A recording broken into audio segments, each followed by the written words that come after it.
Good morning, ladies and gentlemen. Good morning, Judge. Good morning, Judge. Okay, first I have Ms. Woodside. Good morning, Your Honor. Good morning, Ms. Woodside. What can I do for you? I have spoken with Mr. Anderson and we've executed a waiver of the preliminary examination. My client is on Zoom. We're asking the court to let us do the waiver on Zoom.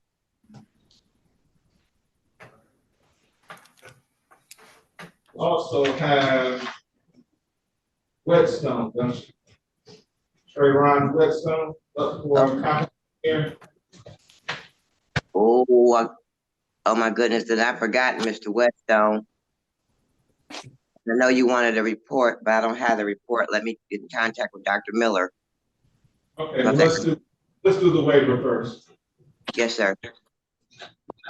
We're ready on Green. Calling case number 2306-061601 for the state of Michigan versus Naima Green. Defendant is charged in count 1, failure to stop the scene of accident resulting in serious impairment or death. Appearances for the record, please. Good morning, Your Honor. Jaron Anderson on behalf of the people, P85434. The police examiner court, very good morning, Judge. You and your staff, Sharon Clark Woodside appearing on behalf of and with Ms. Naima Green. We're asking the court to allow us to present a waiver on Zoom. All right. And where is Green? Ms. Green is, I'm looking at her in my top right, left, Green, right corner. Mr. Green, unmute yourself and raise your right hand. You swear or affirm to tell the truth, the whole truth, and nothing but the truth, so help you God? Yes, sir. Thank you, sir. You understand you have a statutory right to have a preliminary examination by waiving the same. That means you won't have one, and you'll be bound over to Wayne County Third Circuit Court as you stand charged in the complaint warrant. You understand that? Yes, sir. You understand the nature and the purpose of a preliminary examination? Yes, sir. You understand if you were to have one, the prosecution would have to establish the crime you're charged with was committed in the city of Detroit, and there's probable cause to believe you committed it. Yes, sir. Did anyone force you to waive your right? No, sir. Has anyone promised you anything? No, sir. Are you waiving your right freely and voluntarily? Yes, sir. Any objection from the people? No objection, Your Honor. Thank you. Court finds defendant's waiver is made knowingly and voluntarily freely given. The court will therefore bind the defendant over to Wayne County Third Circuit Court Criminal Division of Proceedings. His arraignment on the information date and time will be January 23rd, 2024 at 9:00 a.m. and bond will be continued. Thank you, Your Honor.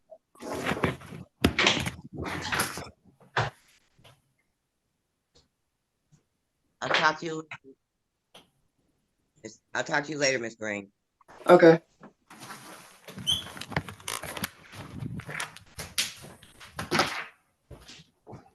So Ms. Woodside, I'll come back to you about the report. Let me know when you're ready, okay?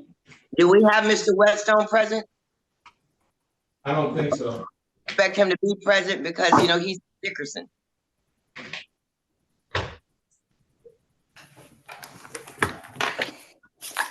He's in He has juvenile. Any of it. I'm sorry? He's in juvenile detention. He has to be written out. Yeah, but he's not, because he's not been present for any of his dates. So unless you're gonna be able to get him today, I'm gonna ask him we do it a date that he can actually be present.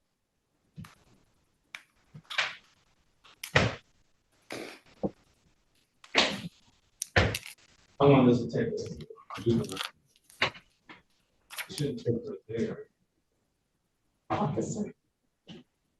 Typically, Judge, you can do it in the same day or the next day for the juvenile. It's facts over here already. Okay, we'll do it the next day. We're gonna put it over to tomorrow, Ms. Woodside. Okay.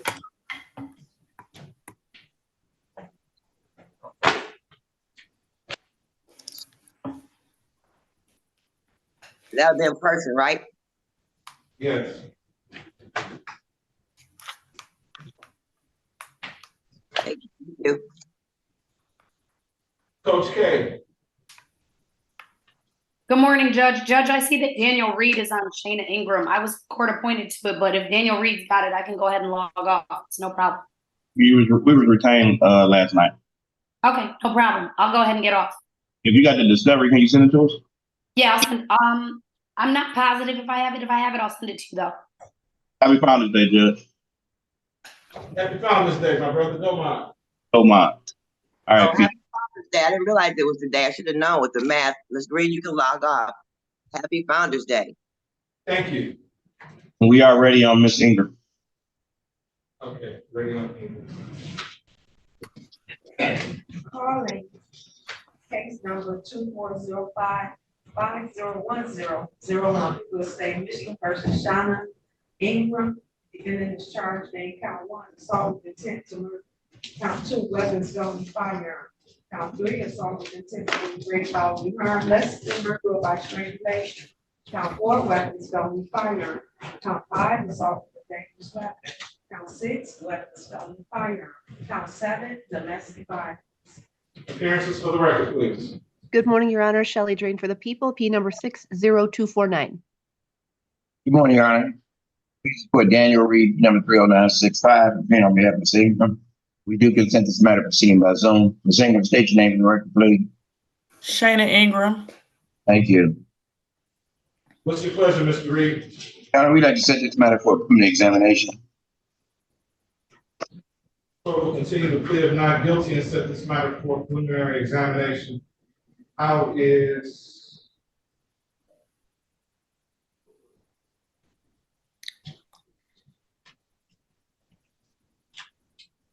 January 23rd at 10 o'clock?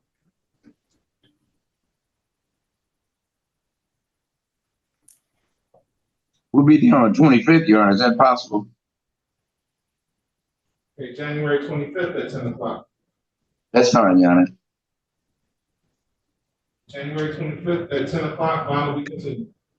May it please the court, Your Honor, I would ask the court to allow my client a little leeway. She is 37 years of age. She is gainfully employed at Chrysler. She's been there almost 5 years. But she also has an additional job to take care of 4 children. She works at McDonald's. Sometimes she works from 1 p.m. to midnight. And she wants to be able to, I'm sorry, from 5:30 to 11, I'm sorry, as a manager at McDonald's. And she works 1 p.m. to midnight at Chrysler. Plus, she has 4 minor children and she has to get to school. So if the court would allow her an opportunity to be able to go out and do those things, that's the only thing. I thought she was charged with the homicide. She's not charged with homicide, is she? No, Your Honor. I can change that date then. Oh, okay. Let's do January 19th at 10 o'clock. No, I'll be in Jackson County on that day. I'm sorry.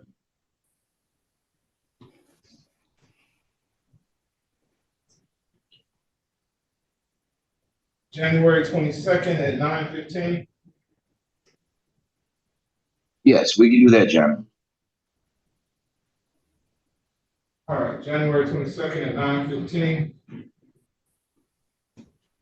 Thank you very much. You were asking about her bond. Yes, John, she just needs more leeway in terms of doing it. She works 2 jobs. She has 4 minor children that she takes to school every day, that she needs to take to school every day. And as I said, she's a manager at McDonald's from 5:30 to 11 a.m. She's at Chrysler for 1 p.m. to midnight. And as I said, she needs the time out in the morning to be able to get her kids to school and pick them up. She has no prior record. She had a CPL license this time. It's clearly a self-defense case, but we'll argue it later on. She just needs more leeway in terms of being able to get. Picked up kids and she's working all those jobs. Man, it's hard out here for a mother. She's doing everything she can as a single parent to do what she can to take care of her family.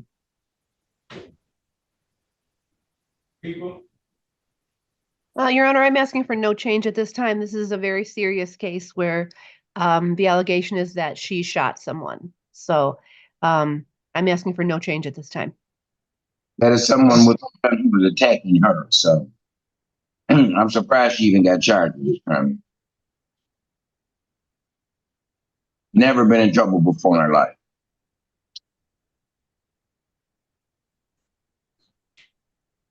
This happened in her own home.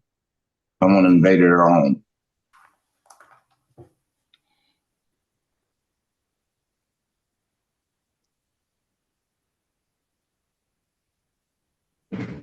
you say she's a manager at McDonald's and she works at Chrysler? Yes, Your Honor. Very responsible. How long have you been at Chrysler, man? 3 years. What Chrysler plant are you at? The Mac and St. Jean location. What do you do there? I work on the line.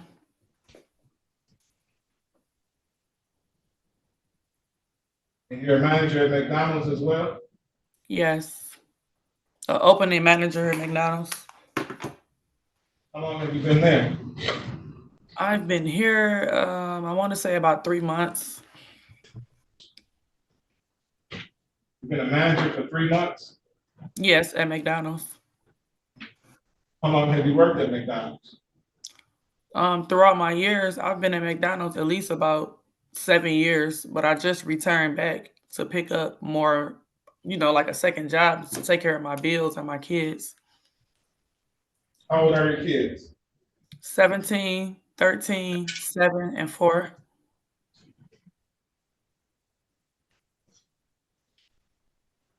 What kids are you taking to school? All of them. Well, my 17-year-old, this would be her last year. I still got my 13-year-old son, my 7-year-old, my 4-year-old. Why does your 17-year-old need you to take them to school? She doesn't have a car as of yet.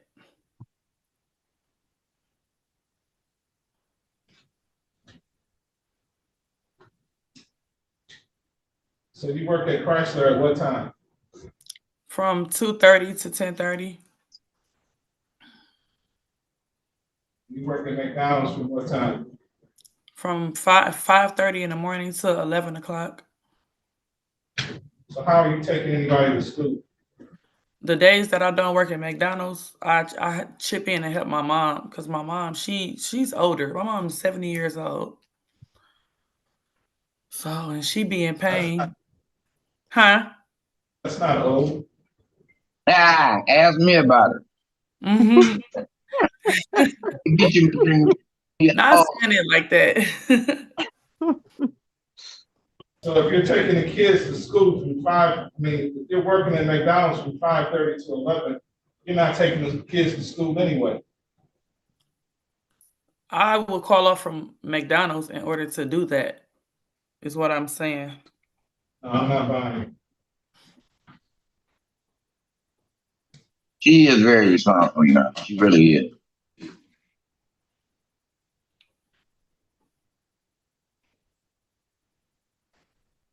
When's the last time you worked at Chrysler? Let me see, October 29th, the 23rd. Tell them why you took off because of this situation. Is that correct? Correct.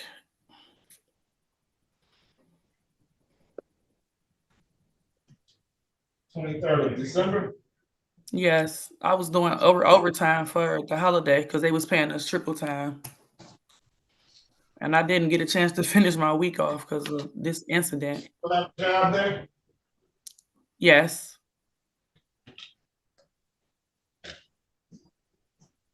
This incident happened, yes, during that time period. What union is that? What local?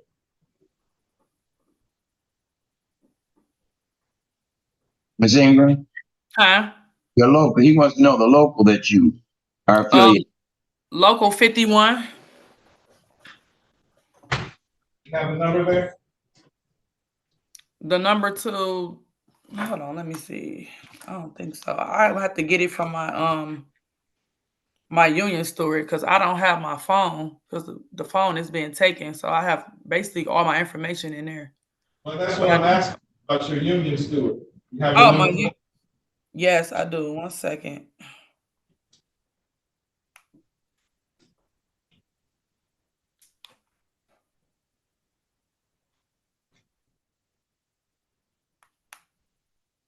It's 586 864 0483. His name is James Nimrod.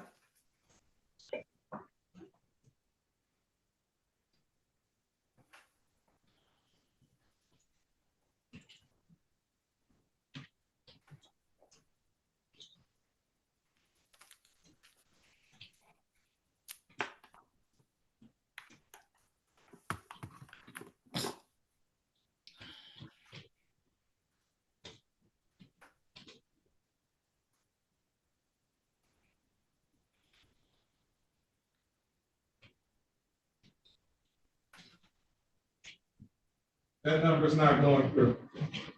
Yeah, he probably sleep right now.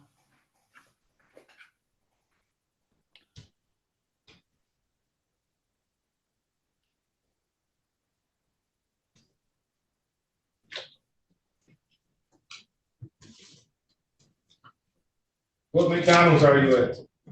Jefferson and Crane. Jefferson and what? Jefferson and Crane. I think McDonald's get robbed a lot, though. Oh, I hope not. That's I a rough definitely. That's not funny. I know.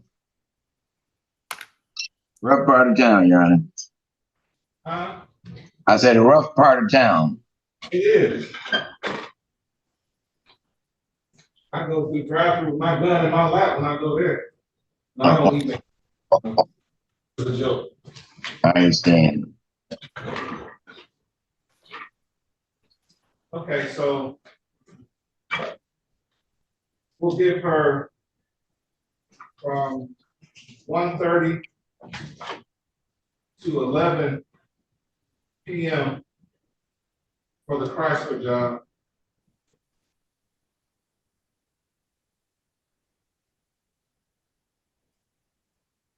That's upon verification of employment. Makes sense, Your Honor.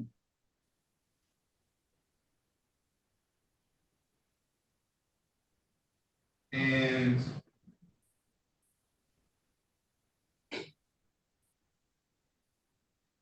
for the McDonald's,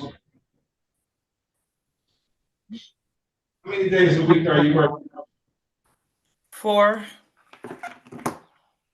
How many days at Chrysler? 6,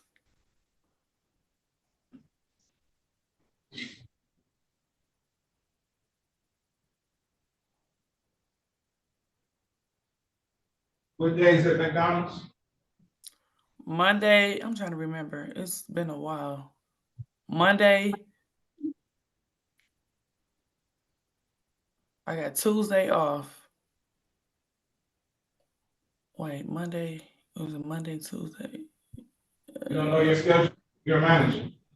I don't remember. All this is it's a lot. Really, when is the last time you worked there? It was the week before Christmas. So I'll say it was that Friday before Christmas. You still have a job there? Yes. I Who's just your- talked to her the other day. Who's your supervisor? Her name is Alicia. Have a number for them? Yes. 1 second.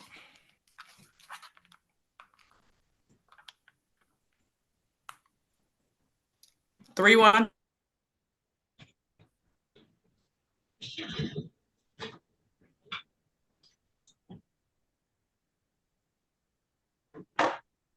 Are you frozen? Go ahead, Ms. Ingram.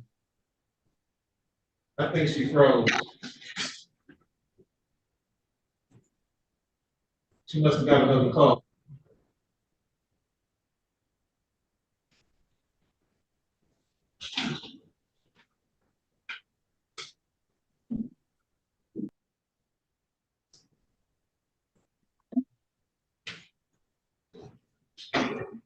Can you hear us, Ms. Ingram?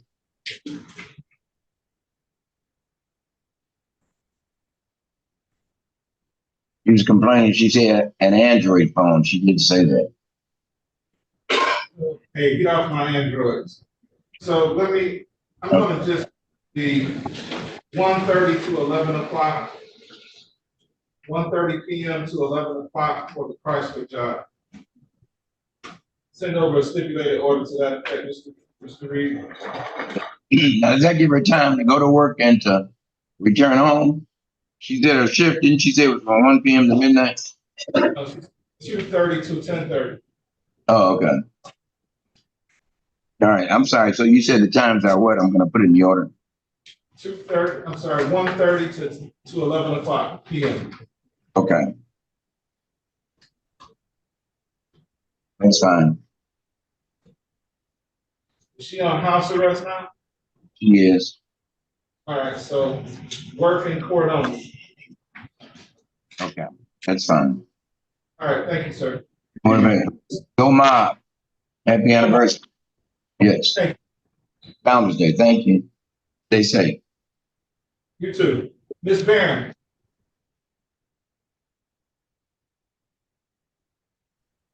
Ms. Barron going once. Ms. Barron going twice. Moving on. Mr. Deagle. Yes. Oh, good. I'm off mute. Thank you. I'm here for Ms. Keys. Everybody on Landry Keys. The call in case number 2405-50180 for the state of Michigan versus Calandra Keys. Defendant is charged in count 1, assault with a dangerous weapon. Count 2, domestic violence. Appearances for the record, please. Good morning, Your Honor. Shelley Drain for the People, P number 60249.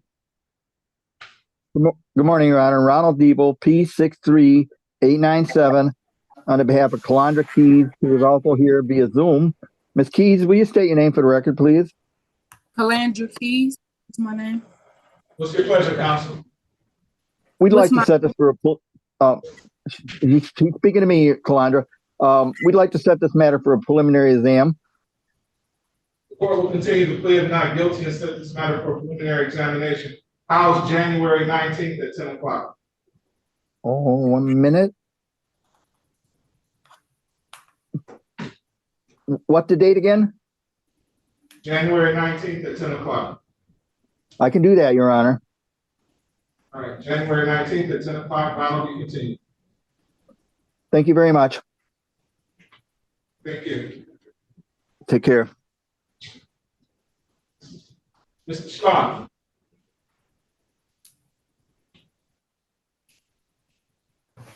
Good morning, Judge. Good morning, sir. What can I do for you? If you recall, we have Mr. Spencer, that problem case from the jail, and we've set this for a PCC today. Okay. And you received, you've been in communication with the jail as well, and we really haven't got any firm answers as to his condition, both mentally and physically. And as the court further knows, it's been sort of impossible for me to visit him or connect with him. So without any firm answers at this time. Let me call it. Oh, I'm sorry, Judge. It's okay. Bring on Spencer. Calling case number 2306-044701. Yes. The defendant is charged in People versus Calvin Spencer. Defendant is charged in count 1, 2, 3, 4,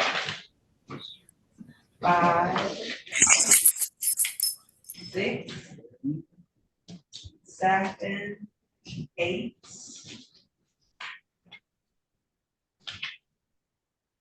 Criminal sexual conduct, first degree, count 9. Criminal sexual conduct, second degree, count 10, 11. Criminal sexual conduct, second degree. Defendant has a habitual offender, whether there's notice, mandatory 25-year sentence. Appearances for the record, please. Good morning, Your Honor. Tina Ripley on behalf of the people, P83688. And good morning, Your Honor. For the record, James Schloff, 30720, on behalf of Mr. Calvin Spencer. Okay, so Mr. Slough, you brought to my attention regarding Mr. Spencer that he's having some issues over at the Wayne County Jail and that he's soiling himself and refuses to clean himself up. I'm not sure what you want to do about that. I don't think I'm in a position to order the Wayne County Sheriffs to wash them up. I don't think that's within their job description. Well, Your Honor, if I may, what else concerns me as well, when we last spoke, which I think was last week sometime, they had not yet either had him checked out physically or had him checked out mentally. Based on the information that we have, I'm not confident in his competence at this time, and I would ask for a referral.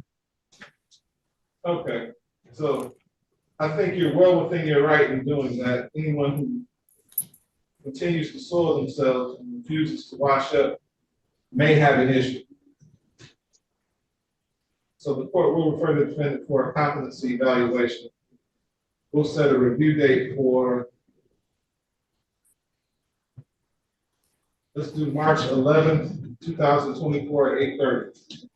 Very good, Judge. And if things should change, I'll let both Miss Ripley and the court know. I'm sorry, that's not March, not March. I'm sorry, Judge? So I gave you the wrong date. That's going to be April 9th. Okay. At 8:30.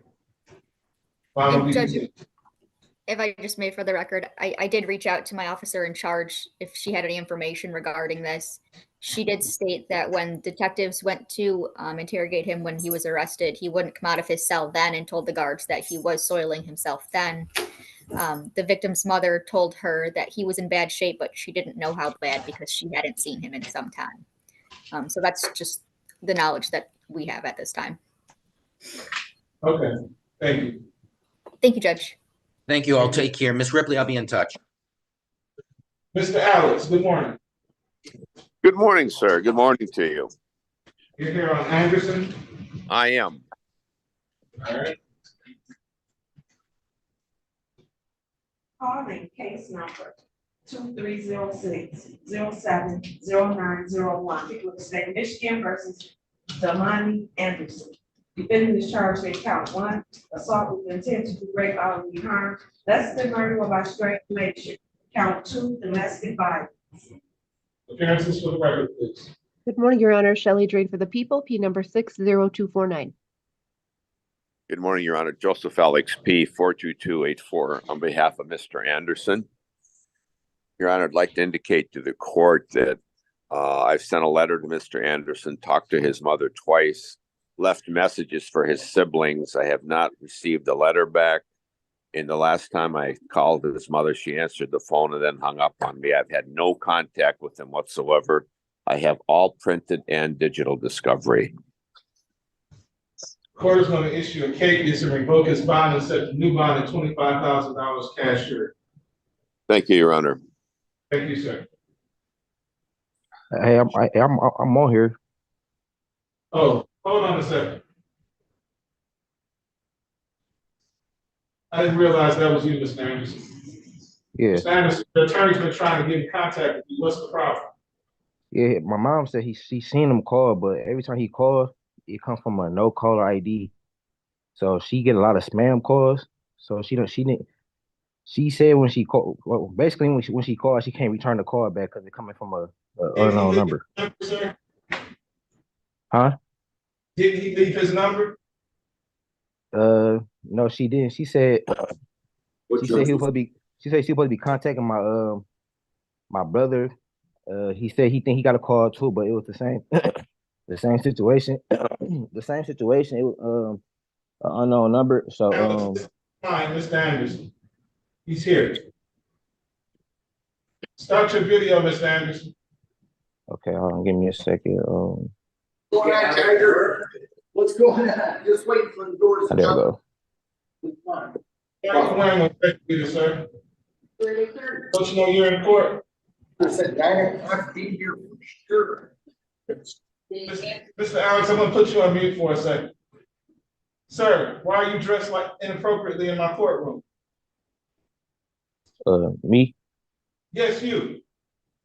I apologize. I was Go put some clothes on. Put a shirt on, sir. I apologize for that.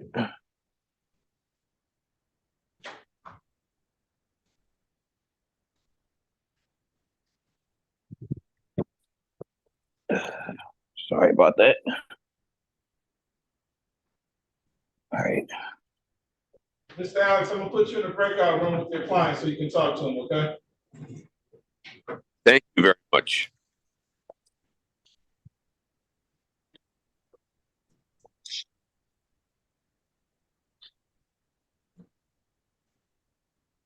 Join the breakout room, sir. Okay.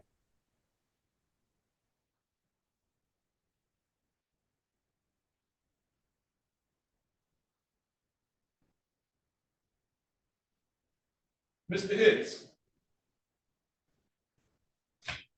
Morning, Judge. How you doing? Good, sir. How are you? I'm doing well. Who are you here for? Alexander Smith. Arnitha asked Mr. Polk and I to zoom in this morning. Oh, okay. I don't know if he ever actually responded, so I'm not sure if he's actually.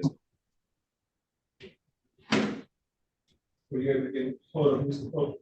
I sent him an email.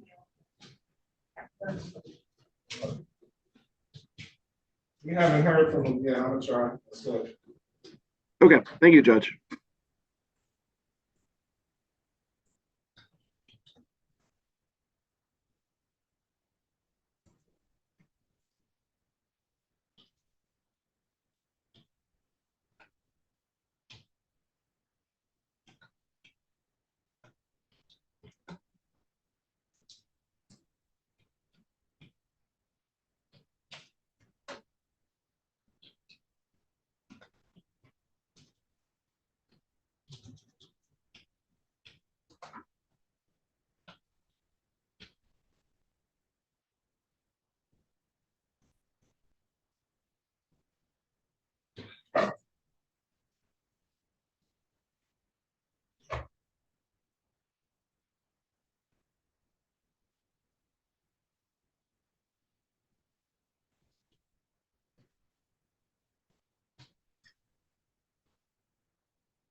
Okay,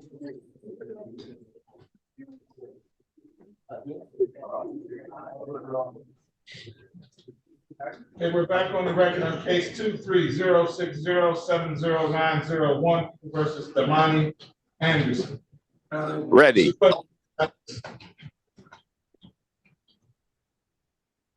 What's your pleasure, Mr. Alex?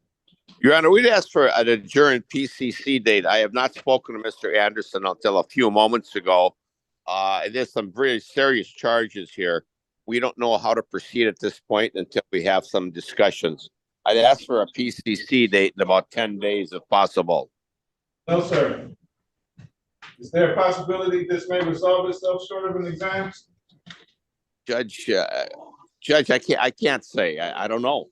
I haven't spoken to Mr. Anderson at all. No communication whatsoever. That's why I put you in a breakout room with you, sir. That we're going to have a long discussion, Judge, in addition to the breakout room. The time would not be sufficient in the breakout room to resolve in our minds how we should proceed in this matter. I'll adjourn the probable cause conference to January 12th at 8:30. Thank you very much. 8:30, January 12th. Thank you, Judge. Thank you.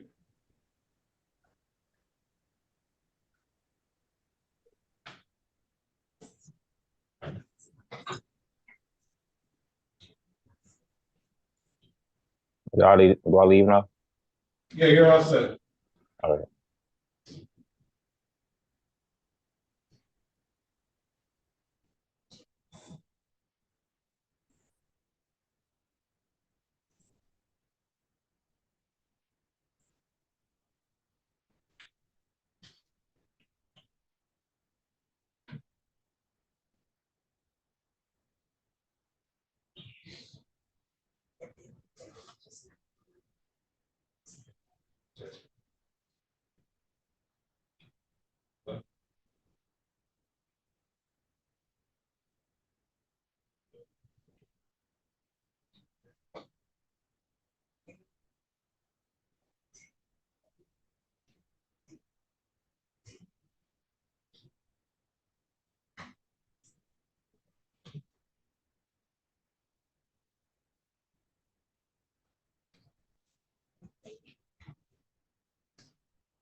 Dante King, Dante King, Mr. Gagnon, he has an exam with us at 9:45.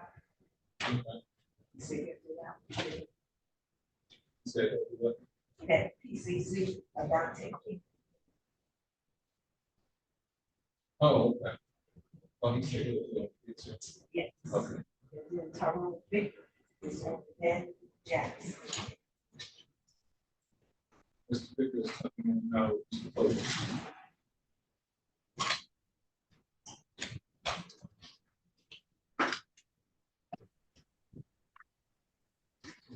Mr. Vicker.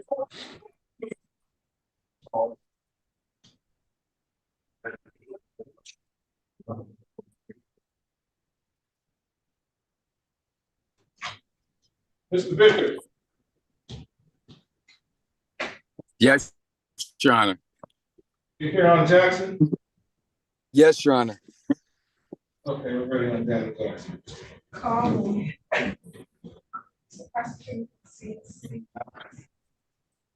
I have a do I have a APA here on Jackson? Your Honor, can I have a very brief breakout room, Mr. Jackson? Okay. And Judge, I'm going to be covering for Elizabeth Moore in this case today. All right.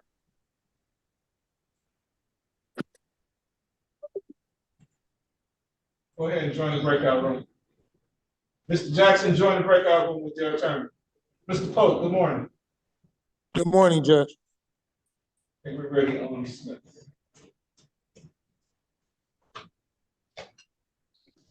Calling case number 2205789301. People of the state of Michigan versus Alexander Smith. Defendant is charged in count 1, homicide, murder, first degree premeditated.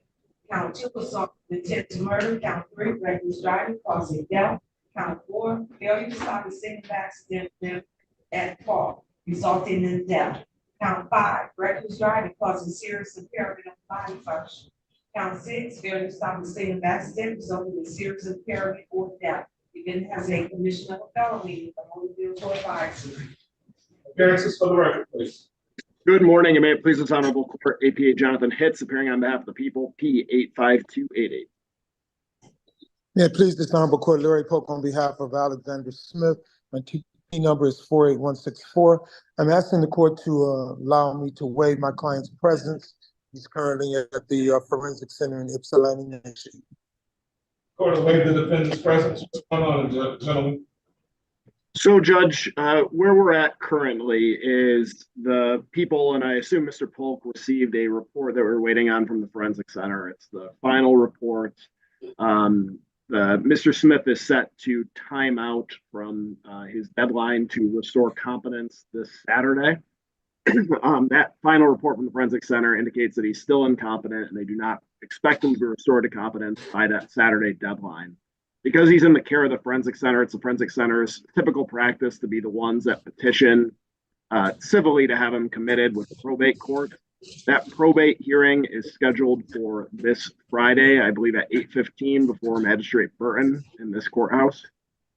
It's the people's request that to allow the Forensic Center time to finalize the civil commitment process, to complete the probate process, that we set this matter over to next Tuesday, just to ensure that all the paperwork's been completed and that he can continue getting the care he obviously needs at the Forensic Center without being released into the community where the people do believe he's a great danger.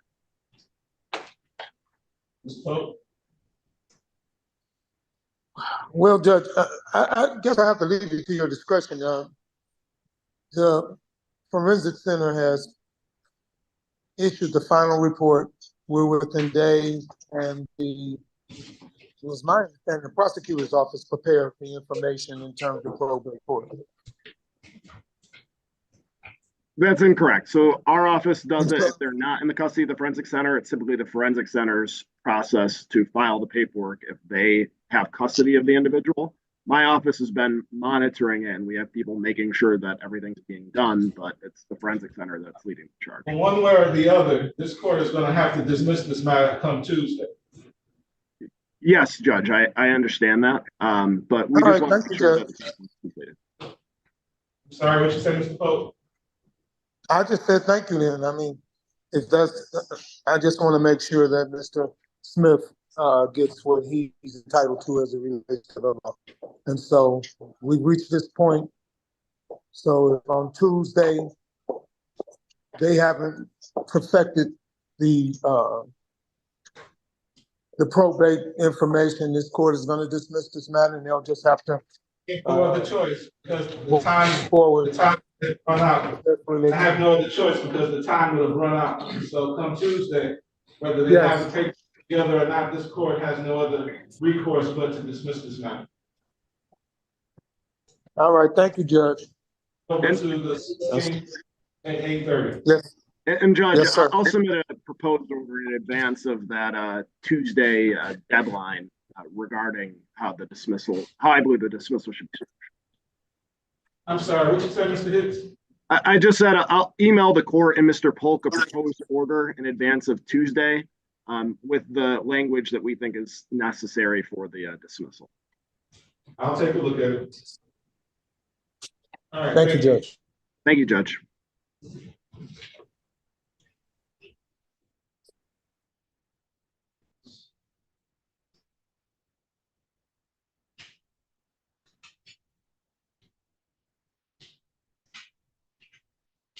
All we have left is King, and that's going to be done at 10 o'clock. Oh,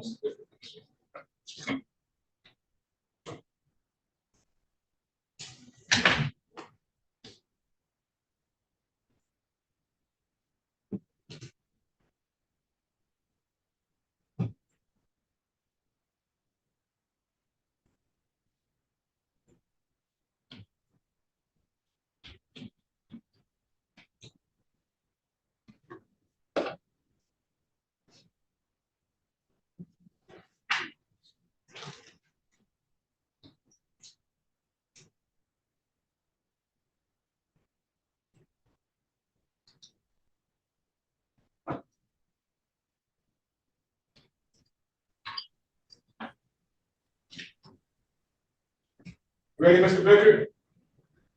Yes, Your Honor. Okay, we're ready with Jackson. Calling case 230605950 with people of the state of Michigan versus Becky Jackson. Defendant charged in count 1, criminal sexual conduct, first degree. Count 2, criminal sexual conduct, third degree. Appearances for the record, please. Good morning, Your Honor. Shelley Drain for the people, P number 60249, standing in for the Attorney of Record, Assistant Prosecuting Attorney Elizabeth Moore. May it please the court, Your Honor, Tyrone Bickert, P number 62647, appearing on behalf of Mr. Danny Jackson, who's present via Zoom, Your Honor. Good morning. Mr. Jackson, tell us your name for the record. Sir? Say your name. Danny Jackson. All right, what's your pleasure, Mr. Baker? Your Honor, we are respectfully requesting to examine this matter. The court may recall, I have a kind of a big block of trials coming up. I will deal with that within my office. So I anticipate that there's a strong possibility that someone else may need to cover the exam. So if we could possibly set it either later next week or even possibly the following week, I would appreciate it. Yeah, I can do Friday, January 19th. That'd be fine, Your Honor. That's the date. That's the date of my other exam is set for, I believe. So that'd be fine. Okay, what time is your other exam set for? I don't recall, Your Honor. I think off the top of my head, it probably was set for 9. I know it was early. It was not late. Okay, well, the earliest time I can get you to 9 o'clock is 10:15. That's fine. Okay, January 19th at 10:15, bond will be continued. Thank you, Your Honor. Thank you, sir. Have a good day. You're all set, Mr. Jackson. Send me that message. Yes, sir. All right. Yes.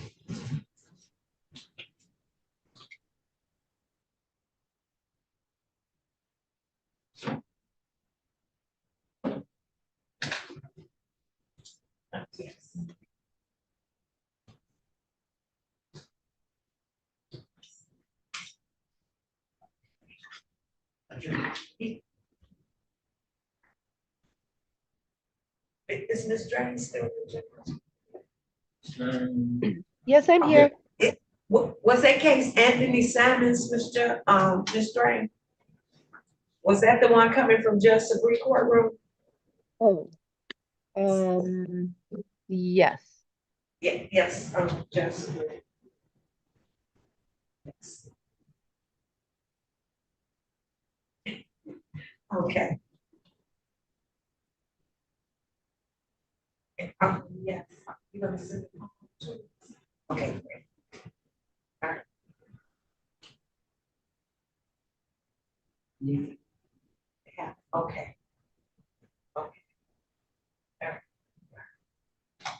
Thank you.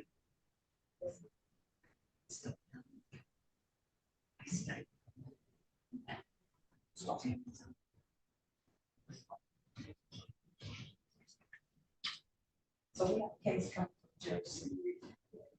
Okay.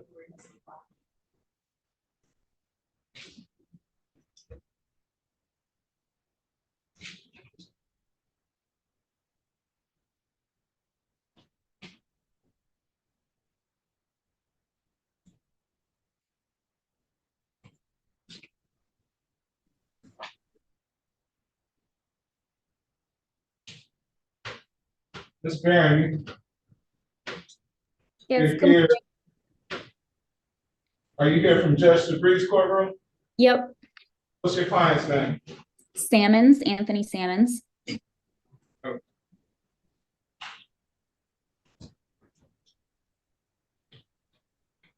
you And he's- waiving your client's presence?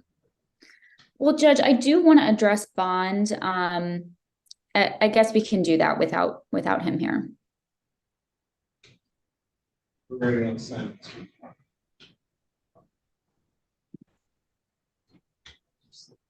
What you got there? Just put it on the table right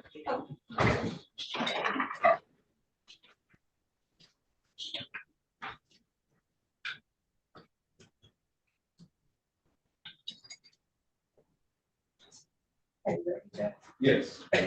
Calling case number 2306067801, people of the state of Michigan versus Anthony Salmons. Defendant is charged in count one, assault with intent to do great bodily harm, less than murder or strangulation. Count two, assault with a dangerous weapon. Count three, assault with a dangerous weapon. Count four, domestic violence. Appearances for the record, please.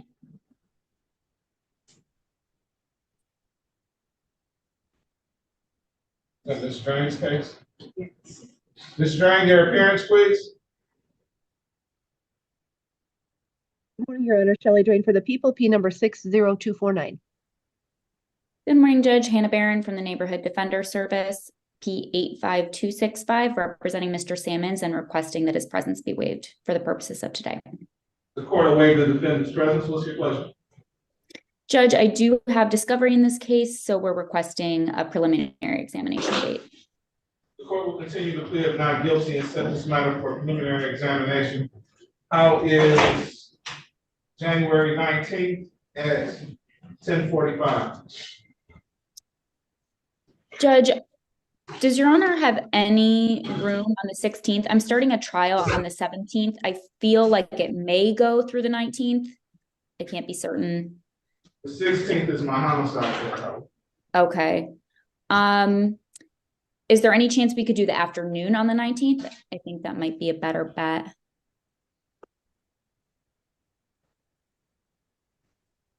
I can do January 19th at 12 o'clock.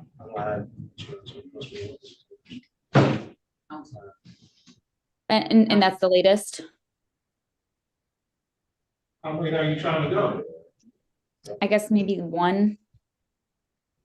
I think that this trial might be 2.5 days. So I think we might be finishing up around noon. January 19th at 1:30. Okay. Okay, thank you, Judge. And I'll update you as soon as possible if anything changes with that trial. As the bond? So Judge, Mr. Salmons is being held right now on a $5,000 bond, 50,000, 10%. That is unaffordable for Mr. Salmons. There is also a tether provision, and that tether provision would be sufficient to ensure that Mr. Salmons is not a danger to the community and is not at risk of failing to appear. Mr. Salmons does have a place to stay. I spoke with his friend Latifah Jones, who Mr. Salmons can continue to stay there at her house and continue to work there as he has been doing. Mr. Salmons works there, cleaning. It's an American foster care home. And Miss Jones said that Mr. Salmons has been her friend for 30 years, that she wants him in her house and wants him to continue working there. So Judge, with that assurance that he has a place to live, that assurance that he has a place to work, a tether will be sufficient to ensure the goals of pretrial release. What's this present bond? 5,000. So it's 50,000, 10%. Mr. Drain? Oh, Your Honor, I'm objecting to any reduction at this time. for the reason that the allegation is that he basically attacked two individuals. They were both injured, and he's a habitual offender, fourth offense notice, mandatory 25-year sentence. And I believe that bond is fair and sufficient. And I'm basically arguing the safety of the community. Okay, well, I don't know anything about this defendant or the circumstances surrounding these charges. So what I will do is refer to pretrial services for bond recommendation. We can address it again if need be at the exam. For now, bond will be continued. Thank you. Mr. Judge, thank you. Thank you.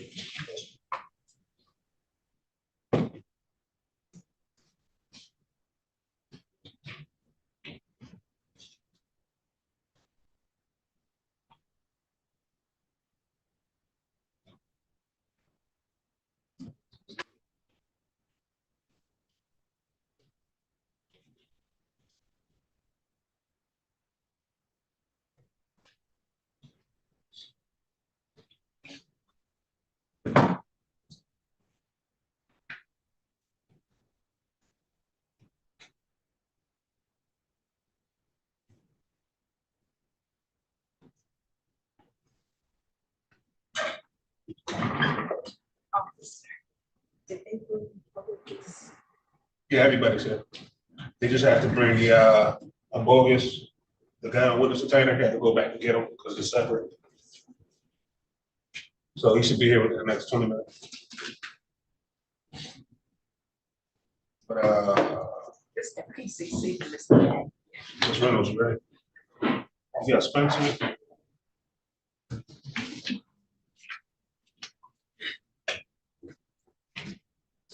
Spencer, did we do that? Spencer?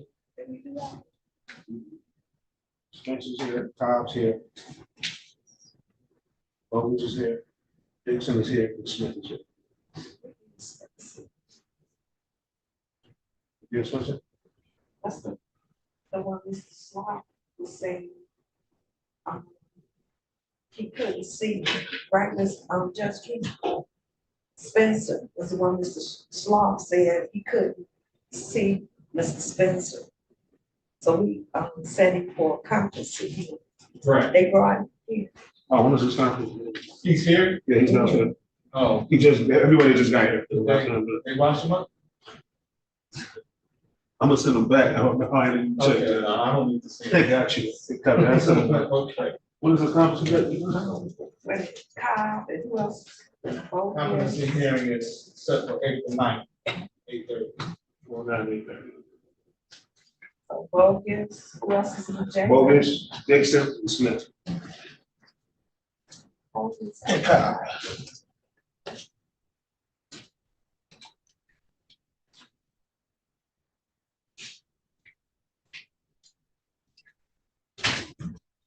Spencer, send him back. He's going up for conference.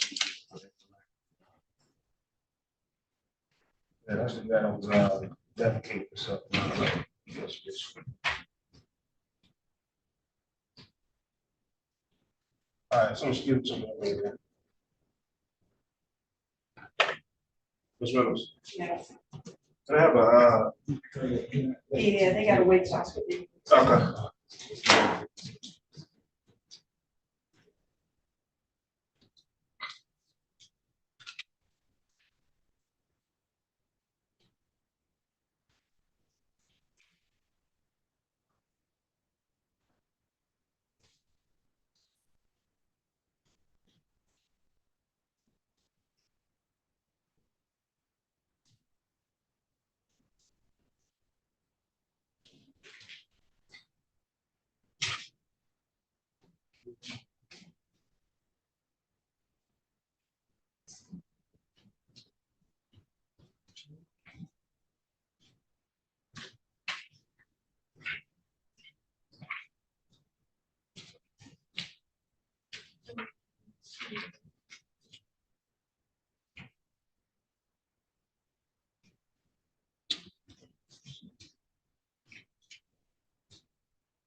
Good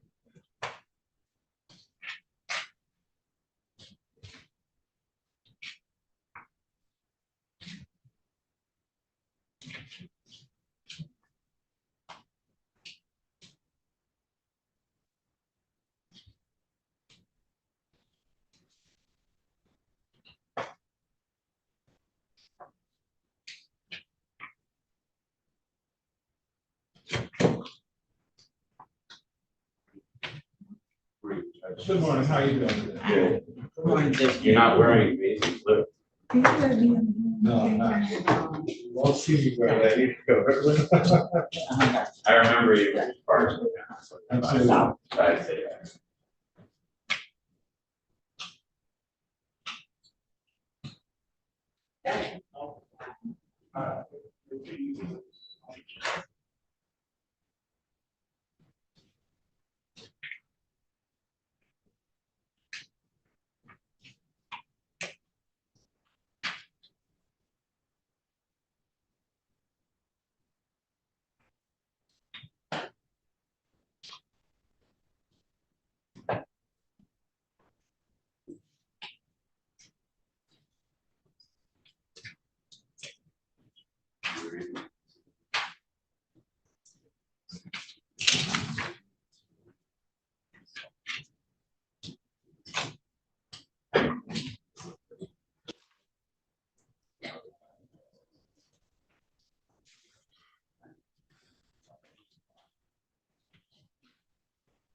Yes. I have all the spellings. Okay, great.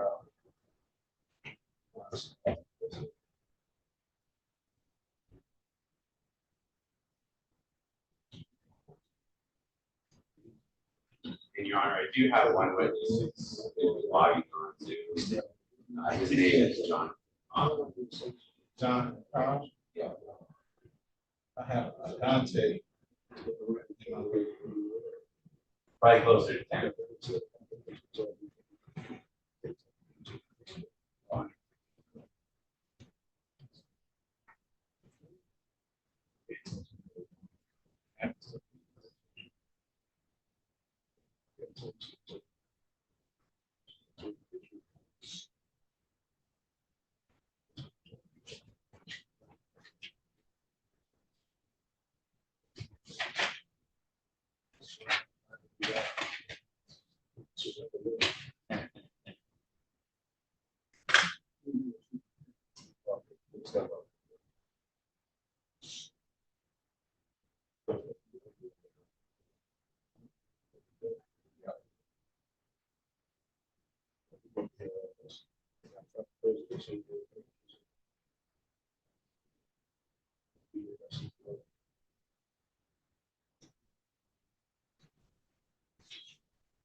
Arby, welcome back.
I got two snow.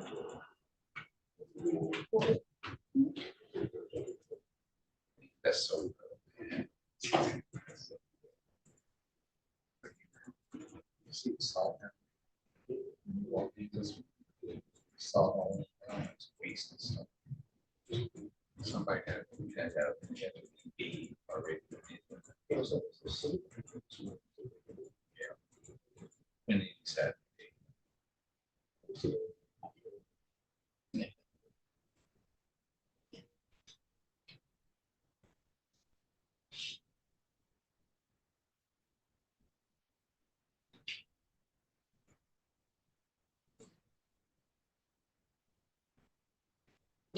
You got some guys that got contracts. They have a power software. So this.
You just think I'm getting this fast.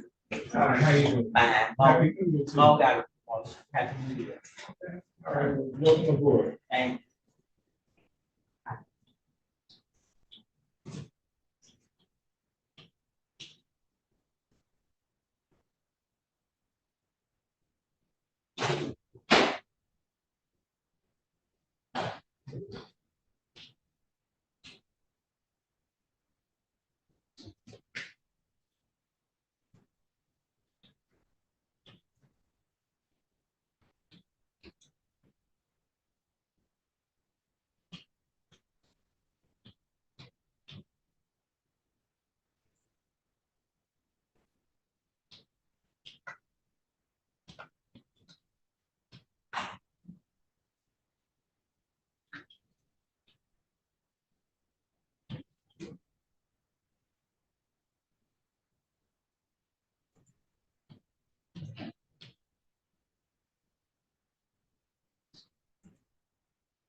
Judge? Yes. what happened on that day, King? Who? That was this morning, 8:30. He's going to, that's who we have the exam with this morning, so he's gonna do it.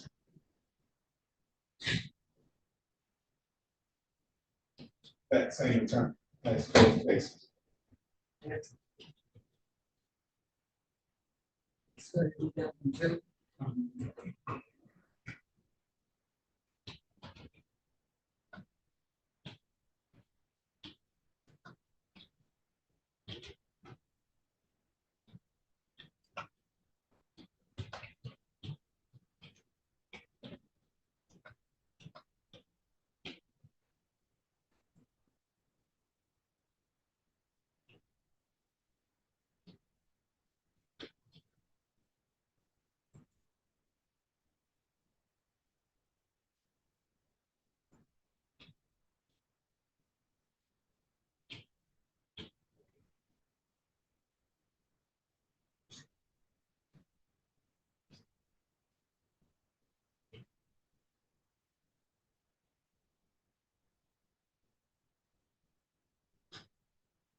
Okay, you ready? I am, sir. So I also have Mr. King as well. He might be online, that's PCC, but I'm also ready on the exam. And Mr. Fedora, you said your witness is Mr. Carl? Yeah, Okay, you should- okay, and I'll be calling another witness for. All right, so let's do your PCC. Mr. King, you ready on Dante King?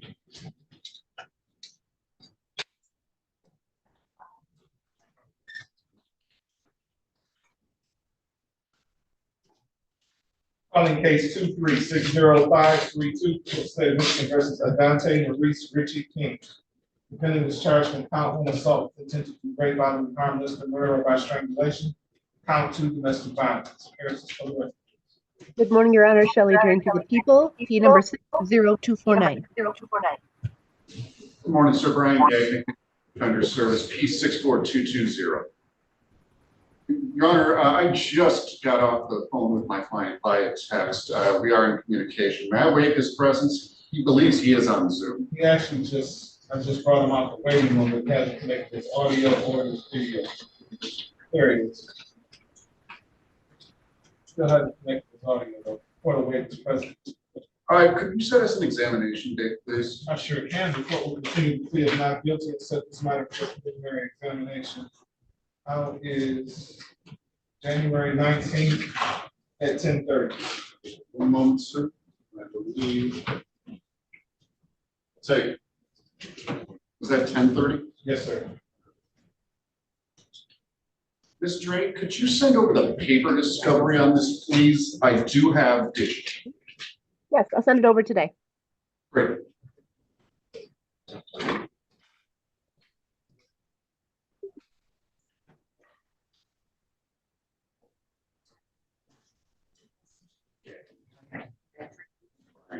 Why? Yeah, PR. Yeah, that's my brother.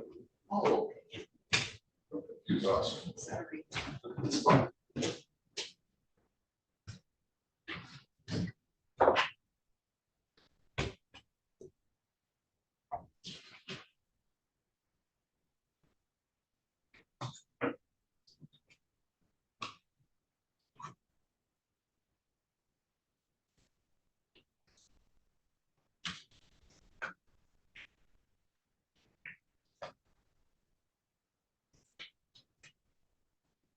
Mr. King,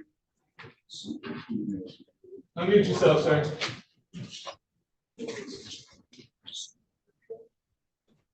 Hello. Your preliminary examination has been set for January 19th at 10:30. That's in person in 36th District Court, okay? Is it in person on the 19th? Yes, sir. 10:30. At 10:30. Okay. You're all set, sir. All right.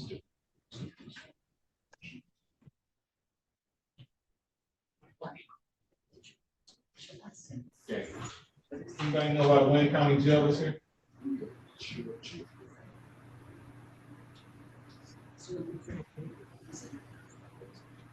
Yes, sir. Wayne County Jail. What's your name? I can't hear you, sir. Tell me your name. I still can't hear him.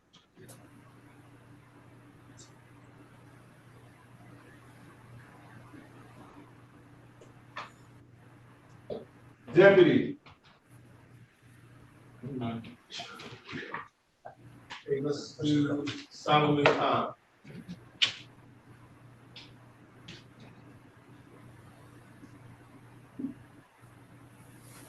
Where's Mr. Cobb? He's around now, Judge. Oh, there he is. Mr. Thomas.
Calling case 2360214, people of the state of Michigan versus Solomon Cobb. Defendant is charged in count 1 homicide, murder, second degree. Count 2 weapons, firearms, possession by felon. Count 3 felony firearm. Count 4 felony firearm. Defendant has an habitual offender second offense notice. Comparisons for the record. Good morning, Your Honor. Mark Fedoruk for the people, P76177. Brian Gagnon, sir, Neighborhood Defender Service, P64220. Tell me your name, sir. My name is Solomon Cobb. There's a date and time set for preliminary examination. Are we ready to proceed? People are ready, Your Honor. How many witnesses will it be? 2, possibly 3. Okay. Do you have any preliminary matters you'd like to start with before you call witnesses? Yes, Your Honor. First, there's 3 stipulations. The defense has stipulated to the foundation for a 911 call by the victim. Second, the defense are stipulating to the identity of the victim. That's Solomon Bedford Cobb. And the defense is also further stipulating to allowing one of the people's witnesses, John Cobb, to testify by Zoom. That's all correct. All right, court receives those stipulations. And then, Your Honor, the people would first, before calling my first witness, offer into evidence people's proposed exhibit 1, and that's the medical examiner's autopsy report. Okay, before you do that, hang on 1 second. Wayne County Jail. What's your name in the Wayne County Jail, sir? Say your name. Anthony Sanders.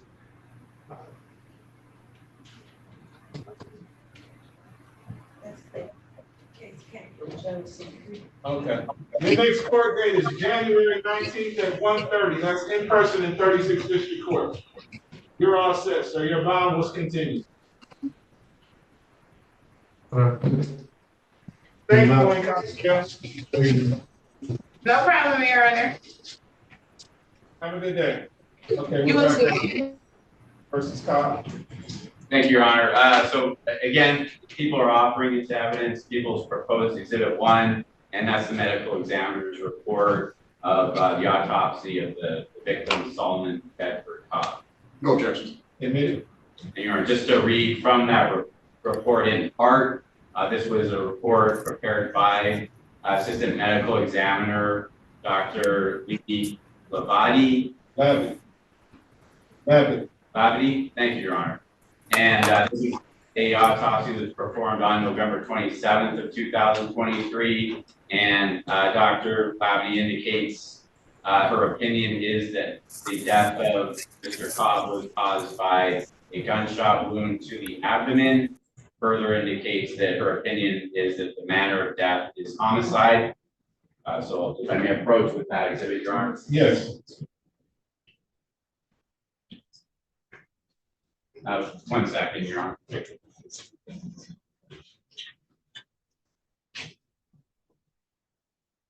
And Your Honor, just to make sure that Mr. Cobb can't hear the testimony while he's on. I can put him in the waiting room. Mr. Cobb, we're gonna put you in the waiting room until we're ready for you, okay? Okay. Your Honor, with that, people would call Crystal Reynolds.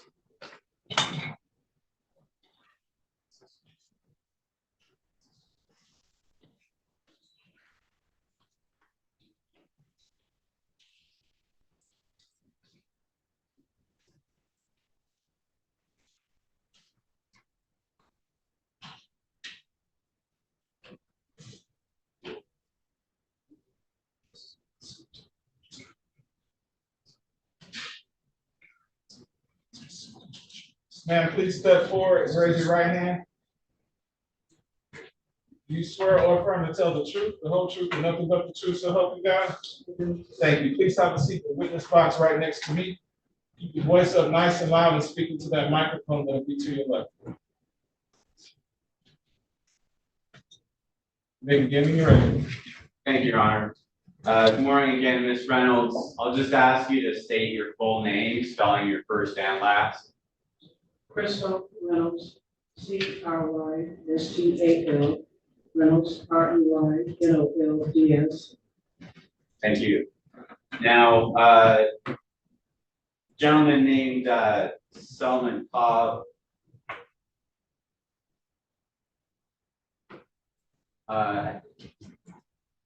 With the, well, let me say this, just with the date of birth, well, sorry, it's Solomon Cobb, you know that individual? Okay, and what's your relation?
Solomon? At one of the children's mother's home. And what were the circumstances? Did you come to that house or did he come to that house to meet you? He was over there visiting that house and I talked to him on the phone. And I came over and picked him up. Okay. And why were you picking him up? We were just riding. We were just hanging out. I was along with Mr. Pizza. And then did he come with you to get the pizza? Yes, he did. And was there anywhere else you went? No, after we got the pizza, I dropped him back off over at his baby's mother house. So approximately how long were you with little Solomon? I'd say maybe just space of 15 minutes, half an hour at most. So it would have been sometime before 10 in the evening that you dropped him off again? Yes, I did.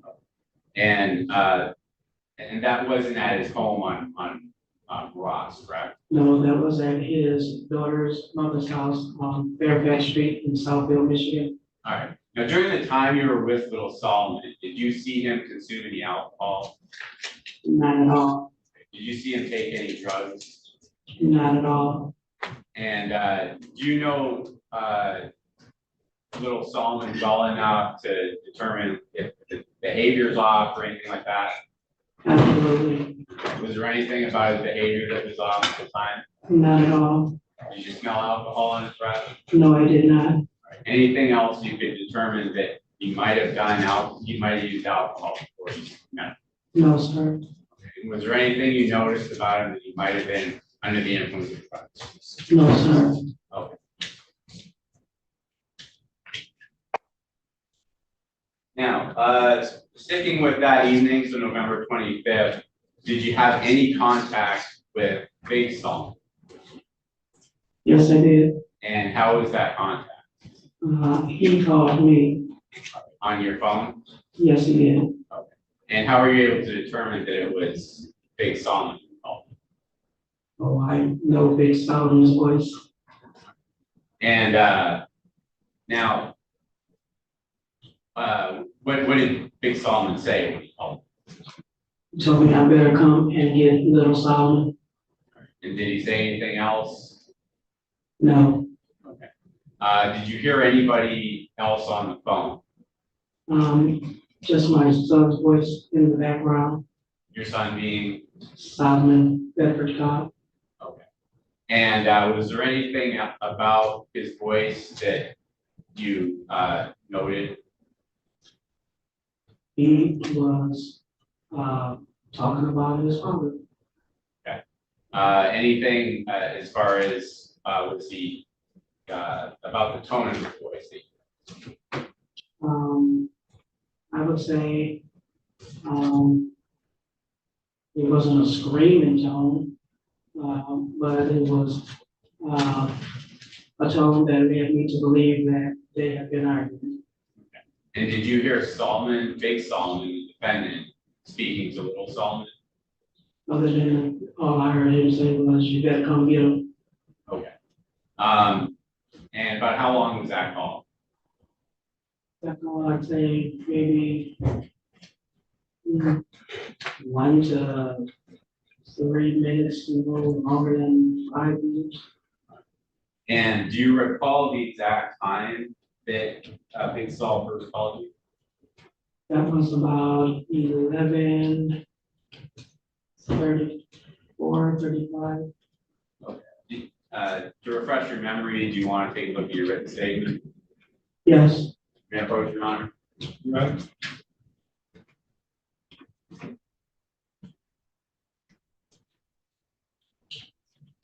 Just let me know when that helps. Refresh your memory.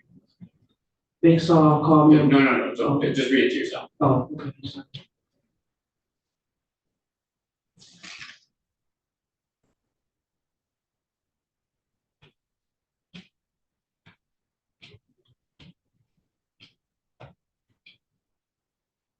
Just let me know when that refreshes your memory as far as what time. Big Sol. Okay, that time is about accurate. Okay, what time is that? 11:34. And is that AM or PM? That would be PM. Okay. Now, however, so how were you able to determine or remember what exact time it was that Big Salt called? I looked at the time on my phone. Okay. And now, after getting off that call, did you receive another call after that? I made a call after that. Okay, and who was that to? I called my son, Little Solomon? Little Solomon. And what did you say to Little Solomon? I told him that I was about to come and get him. And first I should ask you, were you able to determine that Little Solomon actually answered the phone? Absolutely. Was that by his voice? Yes, I was definitely talking to my son. Okay. And now, did you hear in the background on that call anybody else? I think just Big Solomon saying you better come get him. Okay. But you did hear the defendant on in the background in that call? I believe so, yes. Now, when you made this call, was it right after you got off the phone with the defendant? Yes, it was immediately after I got off the phone because I was trying to figure out, well, okay, what's going on? And then again, just based on you looking at your phone previously, do you recall the time of that call? That would have been, I say within 5 minutes, about 11:39, that's where. Okay, and that's PM? PM. All right. And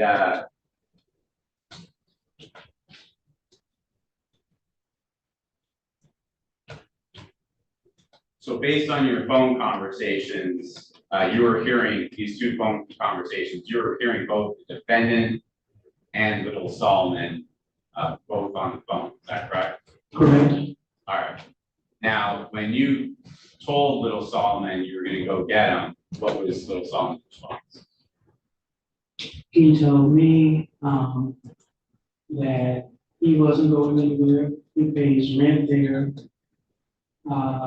And that what he eventually told his stepmother was his OG. His OG and said that he had to go anywhere, so that he was not leaving. All right. And approximately how long was that call? Let's say maybe the space of 3 to 5 minutes. All right, and then once you got off that call, what did you do? Called Big Solomon back. All right, and then when you talked to him, what did you say? He said, you know, come and get him. If he comes to this door again, I'm going to shoot him. All right. And during that call, did you hear Little Solomon on the phone as well? Only, I can't say that, you know, he was a dead, he's dead. He never cared about him. You know, I telling him that my mother's always been there for me. And was there anything that Little Solomon said other than that concerning, I guess, any potential assault against his father? That's something you heard say. I didn't hear anything that I thought was a threat, but I do recall my son saying that he should, but he's not gonna do anything to him because he's a quote unquote old ass man. All right. Now, so again, the defendant made a comment basically that you didn't want Little Solomon coming close, right? Just said if he comes to this door again, I'm gonna shoot him. Okay. And did you hear anything after that? What did you hear? Gunshot. And just take your time if you need to, Mr. Reynolds. It's just another question. How many gunshots did you hear? One. Now, between the defendant saying, if he comes any closer, I'm going to shoot him, and that gunshot, did you hear anything at all? No. You didn't hear any rustling in the background, Not at all, no struggling, not at all, nobody crying out, nagging you. Right? not at all. Now, after the shot, what did you hear? I heard my son say, ah, And did you hear anything else? no, Did the call eventually end? yeah, I hung up, neck off. I tried to call Big Solomon back. He didn't answer. I tried to call my son back. He didn't answer. And I started moving. I started going to the car. And then where were you going? I was going over to Big Solomon's house, which I did.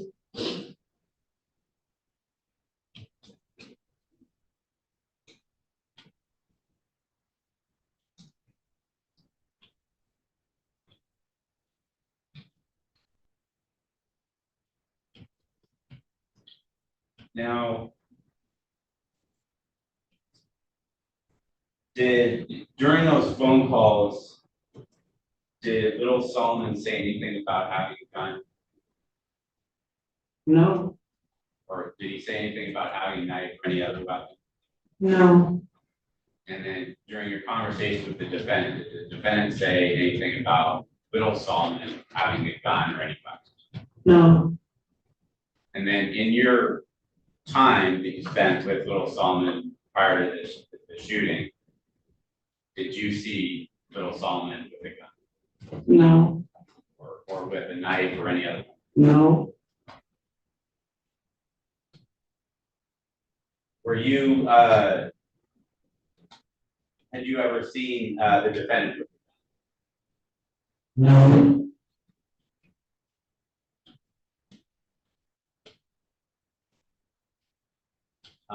during your conversation with the defendant, was there anything that came across in how he spoke to you, his behavior, anything that would suggest he was under the influence of anything?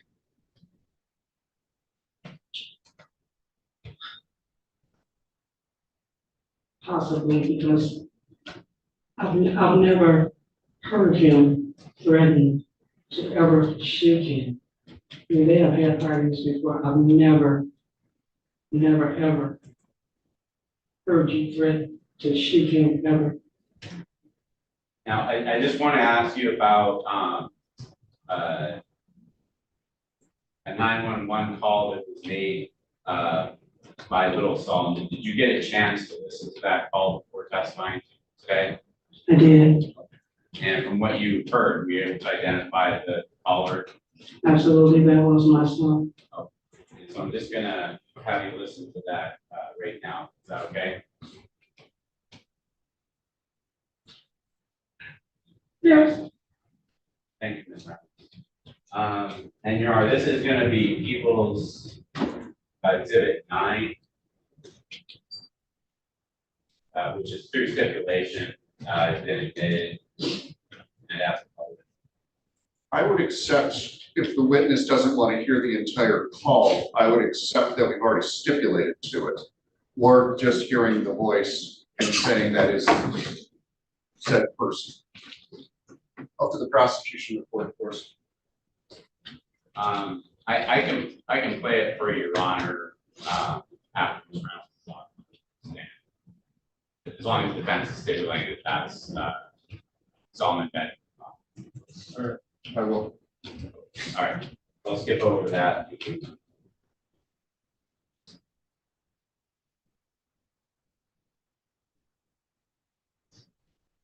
Now, so Ms. Reynolds, I'm just going to ask you a few more questions. So prior to this incident, had you seen the defendant and your son, little Solomon, argue with each other? Not that I've seen, I've heard them, but not that I physically was there and witnessed, no. And can you just talk a little bit more about hearing them argue? They hear frequent arguments. Now was that like over the phone, or you heard them in another room, or how did you hear? That would have been over the phone. Okay. And you said these were frequent? They were. Have you ever seen or heard the two get physically fight? My son has never, ever hit his father, ever, period, never.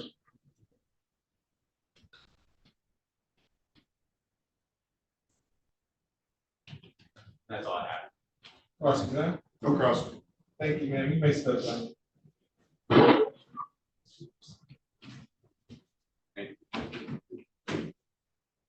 In your, the people, we just asked it. Okay.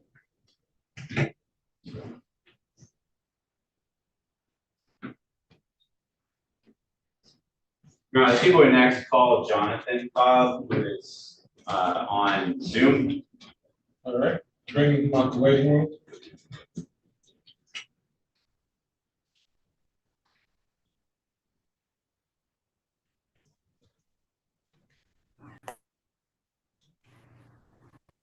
Mr. Cobb, Yes, sir. start your video. I'm starting it right now. All right, there we go. Raise your right hand, sir.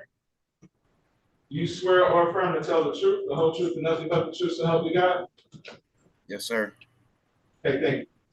Your Honor, may I interrupt simply because we're on Zoom and I accepted this? There's going to be a delay. Could the court instruct the witness that if we say something to not continue? The court understands that there is a delay in Zoom. If there's a logical objection, I don't want the witness speaking over. So, sir, if one of the parties objects, wait on me to rule on it before you answer, okay? Yes, sir. All right. Ready, when you're ready. And Yara, before I start, in the there are some exhibits I'm going to be putting up on the screen, but Zoom is not allowing me to share. Oh, all right. All right, beautiful.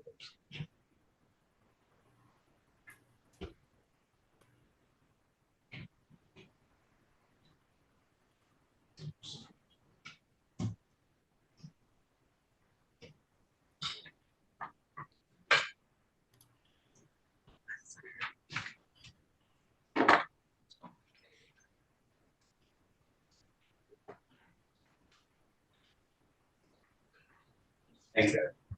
So, Mr. Cobb, if you can hear me, can you please state your full name for the record, spelling your first and last? Jonathan Cobb. Can you please spell your first and last name? Jonathan Cobb. Can you please spell your first name? Jonathan. Right, thank you. And then the common spelling, Cobb, C-O-B-B? Yes, sir. All right. Thank you, Mr. Cobb. Now, first I'm going to ask you, Solomon Cobb, how are you related to him? He's my father. All right. And then Solomon Bedford Cobb, how are you related? How were you related to him? He is my half older brother. Okay. So do you mind if I just refer to Solomon Cobb as your father and Solomon Bedford Cobb as your brother? Yes. Okay. Now, you're testifying by Zoom, so it may be a little bit difficult, but do you see your father in the courtroom? The way the camera is set up right now, I cannot see nothing but the way. Yeah, okay. Yes, I can see him. Okay. And can you just describe what he's wearing? I think that's a green jumpsuit, and he's in a wheelchair. Okay. So he'd be on the right side of the screen that you see him in? Yeah, the right side, yes. Now, let the record reflect that Jonathan Cobb identified the defendant. So no. Now, so Mr. Cobb, what was your living situation on November 25, 2023? I was living in the house of I was living in my dad's house, yes. For the moment, I was on break from college. Okay, so you're just staying with your dad temporarily? Yeah. And do you know offhand the address of that house was? 19921 Morass Road. And who else was staying at that house? It was me, my sister, my dad, mom, and my nephews. Well, with my older brother. All right. Now, let's go to November 25th. So now that evening, was your brother there the whole day? No, he had left like during the afternoon to go to his baby mama's house with my nephews. All right. Was your brother there in the evening, at home in the evening? Yes. And do you remember approximately what time your brother came home? Oh, my dad never left the house. My brother left the house. I'm sorry. I thought I heard my brother. Let me re-ask the question, Mr. Cobb. So do you remember what time your brother came back home? He came back home probably like 11:20 or 11:30, whichever one of those. And was your dad home at the time? Yes, he was in his room. Okay. And do you remember what happened when your brother came home? He had came home and he went downstairs. He was drunk a little bit, and he had gave me a bag of, he gave me a bag of candy and told me that it was mine and stuff like that. Then he went back upstairs. Let me ask you, Mr. Cobb, you said your brother was drunk. Can you just tell the court why you believe your brother was drunk? He was drunk because he came downstairs and slipped on a piece of paper. Then he was laughing about it. He was laughing about it. Then he told me he was drunk. Okay. Did you notice any other things about him that appeared that he was under the influence of alcohol? Yes, when he gets under the influence, his voice like raises a lot and he talks very loud around the house. So he was talking loud, so I knew that he was drunk. Okay. Did you smell alcohol in his breath? Yes. Did you see your brother drinking at home? Oh no, I didn't see him drink. Okay. Now, when he came home, did he come home with anybody? He came home with my nephews. Okay. And then, so after he met with you, what did your brother do? He went back upstairs to make some food. And were you still downstairs? Yes, I was at the time. Okay. And was there anything you heard coming from upstairs that you noticed?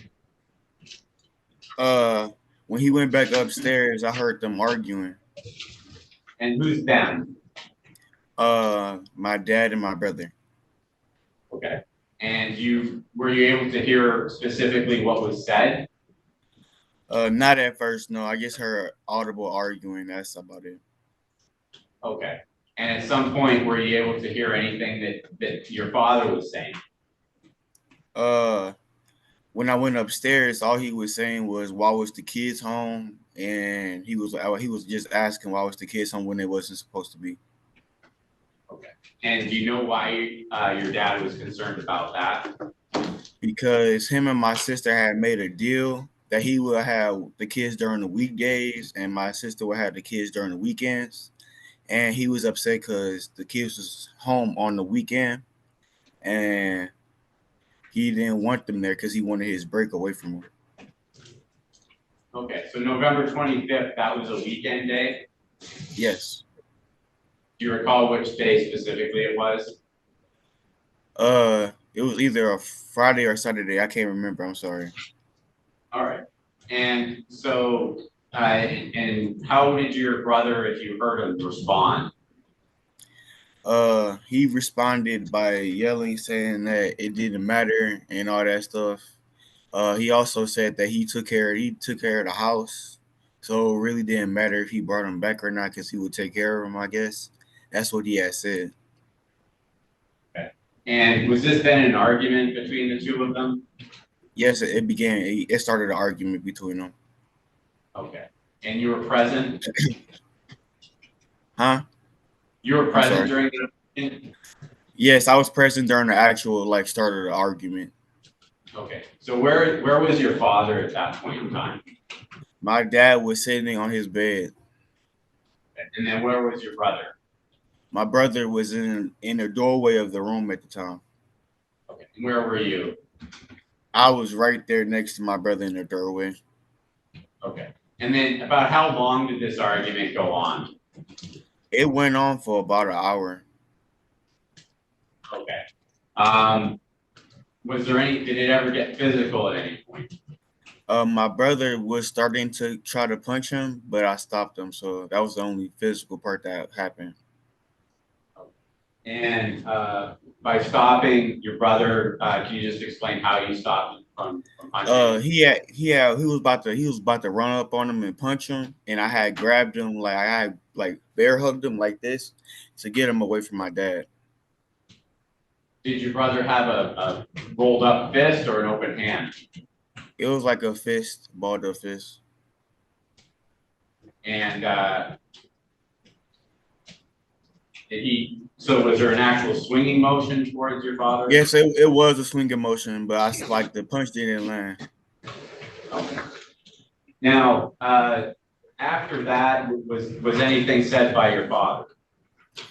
He said he felt threatened. That was about. He kept saying that he felt threatened. All right. And then what did you do? I proceeded to pull my brother away from the situation at first and tried to get him to calm down. And then where did you pull your brother to? I pulled him to the front room in the kitchen area. Now, did your brother calm down? No, no. Approximately how long did you have your brother in the kitchen area? I had him there for at least 5 minutes, trying to calm him down. All right. And did he ever go back and make contact with your father again? Yes, he did. When I went back down the stairs, after he told me that he was calm, and I went back downstairs, he went back into the room with my dad and started arguing again. And how do you know that he went back to contact your dad? Because the way our house is set up, the floors is very thin, so you can hear everybody walking around the house. So I knew that he went back into the room because I heard the steps by his room. So I felt that, and then I heard him arguing again, and I heard the floor creak. So I knew that he was there. And then what did you do once you heard the argument? I let it happen. I let them argue some more because I just figured that it was like a normal argument because they always argue. So I guess I'd say I just let it ride out or something like that. So that's what I was doing at the time. So you said always, so this has happened before where they have argued with each other? Yes, this is not the first time. Would you say it was a common occurrence? Not a common occurrence, but whenever stressful times come around, that's when they will argue. Did it ever get physical where they struck each other? No. Did you ever see your brother strike your father? And any arguments? At any time, did you ever see your brother strike your father any time prior to November 25th? Yes. And about when was that? When I was 15. And how long ago would that have been? 7 years ago. Okay. So since then, have you ever seen your brother strike your dad? No. Okay. Now, was there anything specific that you heard the two? Let me go back. Was there anything specific you heard your dad say during that argument? That second. No, argument? nothing specific. No. Okay. Did they ever break up? Did they ever stop arguing? No, the argument just kept going and going. And then did you ever go upstairs and meet with them again? Yes, I did. Okay. And then when you did that, What did you see? Where was your dad? So my dad was still on the bed, but he had a shotgun on his side this time, like it was on the side on the bed. And my brother was still arguing with him. That's all I saw. And where was your brother again? My brother was inside the hallway at this time. Now he was inside the hallway. He wasn't in the doorway. Okay, where were you? I was in the doorway. I was in the hallway, and then I went to the front room. Now, at this point in time, so your dad had the shotgun. Did your brother hear your brother say anything about your dad having the shotgun? No. Did you hear your dad say, or sorry, was there any time your dad pointed the shotgun at anybody? No, but he had it pointed in the room at one. He had it pointed like towards the direction of the hallway, but that was about it. He ain't never like minus that. No. Well, he had it pointed towards the hallway. Did he say anything? No, he didn't. He didn't say anything to me. He was basically just saying, "Don't come near me." That's all he was saying. All right. Could you tell whether he was saying that specifically towards somebody, or was he just saying that? He was just saying that. He was just saying that out loud. But he said, "Don't come near me," is what he said. Yeah. Okay. Did he reference any kind of location that specifically he didn't want somebody coming near him? He didn't want nobody. He didn't want nobody to come past that doorway of my mom's doorway leading up to her room. All right.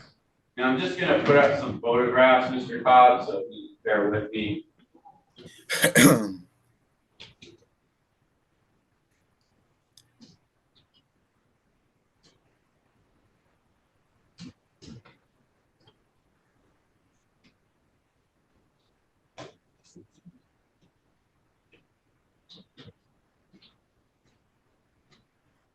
Okay, now there should be a photograph up on the screen, and it's labeled as Peoples 2. Do you recognize that? Yeah, it's my house. Well, the right side is. All right, that's the house where you're visiting from college? Yeah. All right, that's the house your dad lived at? Yeah. So the same house we've been talking about. Mm-hmm. And before I keep going, people are going to offer through stipulation people's proposed exhibits 2, 3, 4, 5, 6, 7, 8. Correct. No objection? No objection. Admitted? And asking to publish. Now this is people's exhibit 3. Is this inside the house, Mr. Cobb? Yes. And this is 4, and what are we looking at in people's 4? You're looking at like this, the first door right here that's open, kind of that gets cracked a little bit. That's the doorway to my mom's room, and then right there on the bed, that's where my dad was sitting at. Okay, and we see a laundry basket in front of that bed. Is that correct? Yep. All right. Now, and then people's 3, which I just had on there before, that's the same hallway. That's the same hallway, yes. All right. Now, people's 4, can you just reference in this photograph where that line is, or where that location is that your dad wants something to cross? Yeah, so when you see that the second door right on the left side, right there with where the box at, this the door before that to my mom's door right there on the other side, that's where he didn't want nobody to go past. Okay, got it. Now, and then did you see your brother go across that line?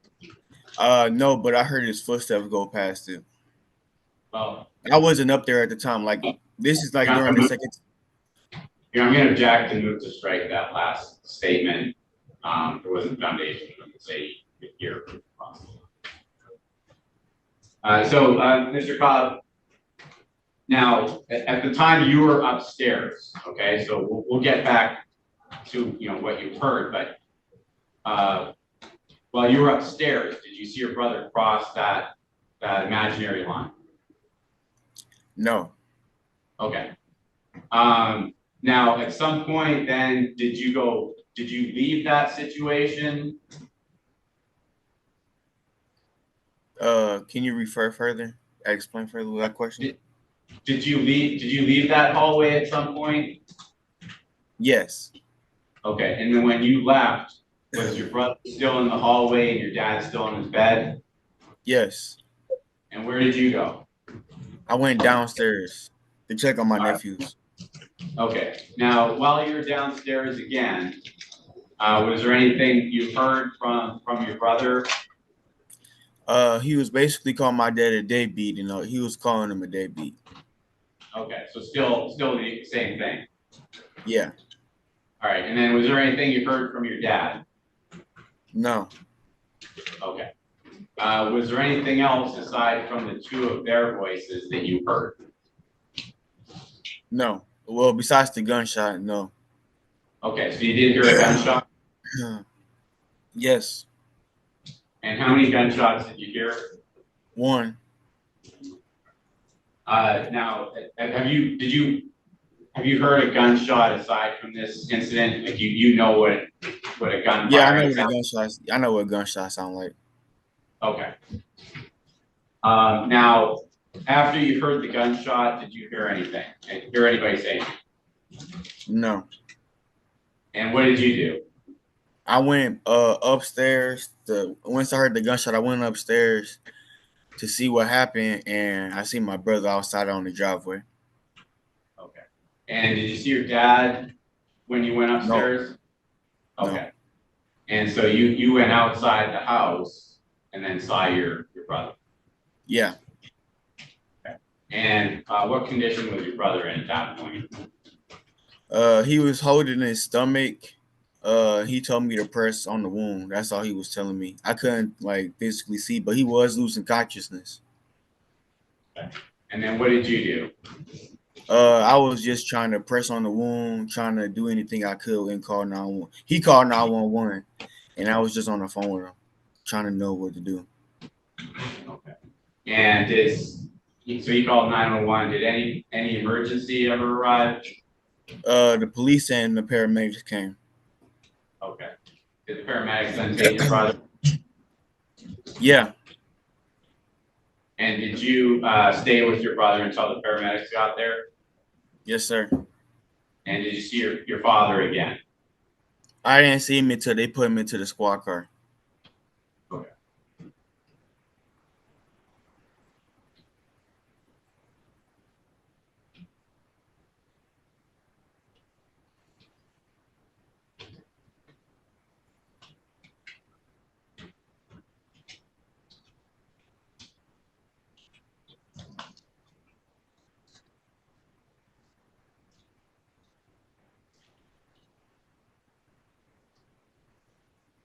Now, the time that you were present with your dad and your brother that evening, did you ever see your brother actually physically strike your father? No, besides the time I tried to, besides the time I stopped him, no. And on that occasion, your brother didn't actually strike your father, correct? The punch didn't land, yes. Okay. And then when you were downstairs listening to your brother and your father, did you ever hear a sound that sounded like someone striking another person? No.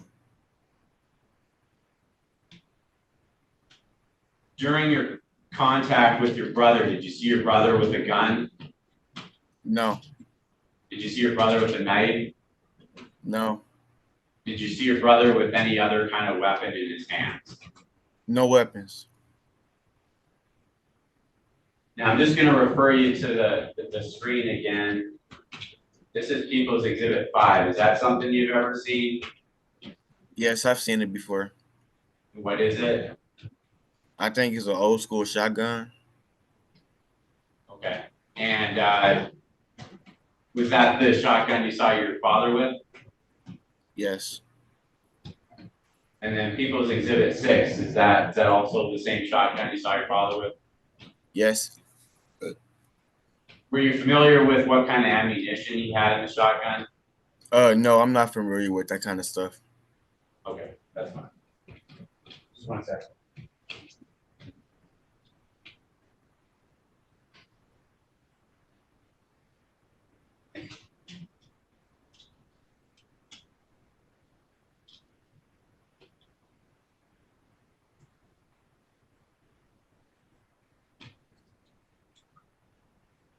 Um, your observations, let me take this up.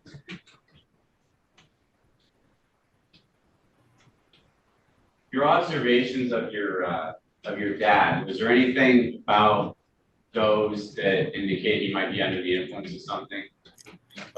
Yeah, I seen that he had a cup of liquor on his nightstand that was mostly drunk, and I seen the bottle there too. Uh, then the way he was like slouching around and stuff like that, I know he was drunk too. He was drunk and tired. Okay. Nothing further, Your Honor. Cross-examine. Jonathan, Attorney Brian Gagnick here. Jonathan, one question. Did you hear little Solomon cross that line that your father was talking about? Yes. I'm going to object to that question. There How needs can to you be hear foundation. somebody cross the line? Excuse me? How can you hear somebody cross the line? On direct, the prosecution laid a foundation that Mr. Cobb here can hear everything inside of the home because the way it's built. No, how can you hear somebody cross the line? Would you like me to redefine the question? Yes. Jonathan, at some point you heard your father say there is a line, correct? Yes, sir. And that line was not to be crossed, correct? Yes, sir. He was scared for his life. That's what he was saying. Where was that line at that you understood it to be? So when the pictures was up again, like I said, it was that line between the second closet and that doorway. I walked around the house and people tell me that like they know what that sound like, and I know what it sound like too because I hear my mama go up the stairs every day. And he went past the line. You know, I'm going to object and you can strike that. There's nothing in that testimony that he knew that person was over the line when he started. There's nothing from his testimony that gives any foundation that he can tell from the sound. Why don't we ask him? How did he know he crossed the line? Have I crossed the line before? No, sir. How did you know that little Saul crossed the line? I heard the floor creak right where my mama, like it's a floorboard right there at the start of the door where it's like it's loose so you can hear it creak. And I heard the creak on the door, and as soon as I heard the creak, I heard the gunshot. But I guess I'm just gonna object that you can hear the creak, but it doesn't mean that person is stepping in that particular location. So that your objection goes more so as to wait the question attributed as opposed to a specific. So thank you. Can you redirect? Just one thing I just need to cover. So Mr. Cobb, just to establish, so the location of your house, is that in the city of Detroit? Yes, it's in the city of Detroit. Okay, the county of Wayne? County of Wayne. And state of Michigan, correct? Yes, sir. All right, nothing further. Thank you very much. Sir, how old was your brother? My brother was 31. And let me ask you this. You see your father today in a wheelchair. Was he in a wheelchair back then? No, but he did have a cane walking around. He could barely walk. Okay. Do you know why that's so? He has a heart condition, and the stent in his heart that it put a lot of strain on his body. He couldn't even cook. Like when I was sitting down, he had to sit down and cook everywhere because he couldn't like stand up for very long. Okay. Do you know what your brother and your father were arguing about? At first it was arguing about the agreement that my sister and he had about the kids being there, and it escalated from that to him talking about his childhood with my dad. I see.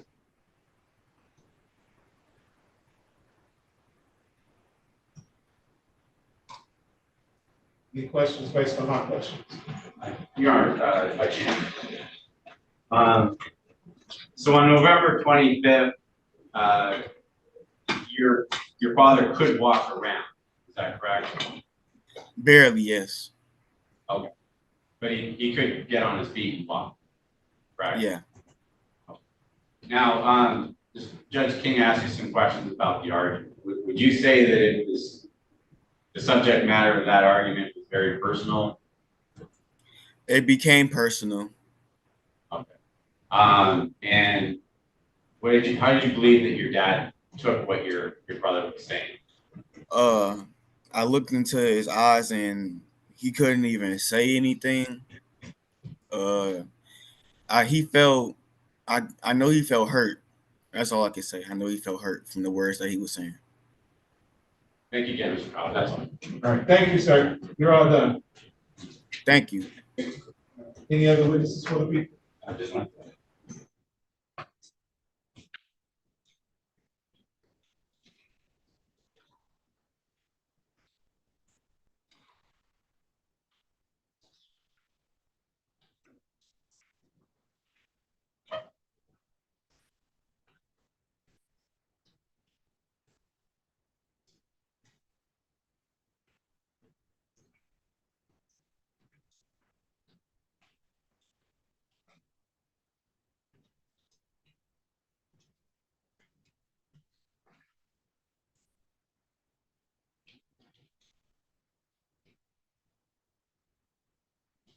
That's it, Your Honor. No further.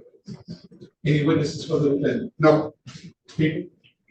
So people move for bind over on the counts charged. If the court is not convinced there's sufficient evidence as far as the second-degree murder count one, we would ask that the court consider voluntary manslaughter, so that's what included. And then I would, fine. Okay. Your Honor, at the best, I think it's voluntary manslaughter, but I think it's been shown that the client is defending himself. Well, the client defending himself would be a question of fact to be determined by the trial fact. I always find it interesting when the prosecutor has some doubt about the case themselves and say, well, if you don't find second-degree murder, I want you to consider manslaughter. I think that in and of itself speaks volumes. So the facts, as I understand it, is that the defendant, who is not exactly sure how old the defendant is, but he has some health issues, and for whatever reason was confronted by his son, his namesake, Mike, who is 31 years old, something like that. And apparently there's been some issues with how he felt he was being raised or had been raised by the defendant. This turns into an argument of some sort. The defendant calls the mother of the alleged victim, tells her, you need to come get Will Solomon. Will Solomon sounds like he's wilding out, so to speak. The defendant has some issues walking in life, but he does get a hold of his rifle, sets it to the side.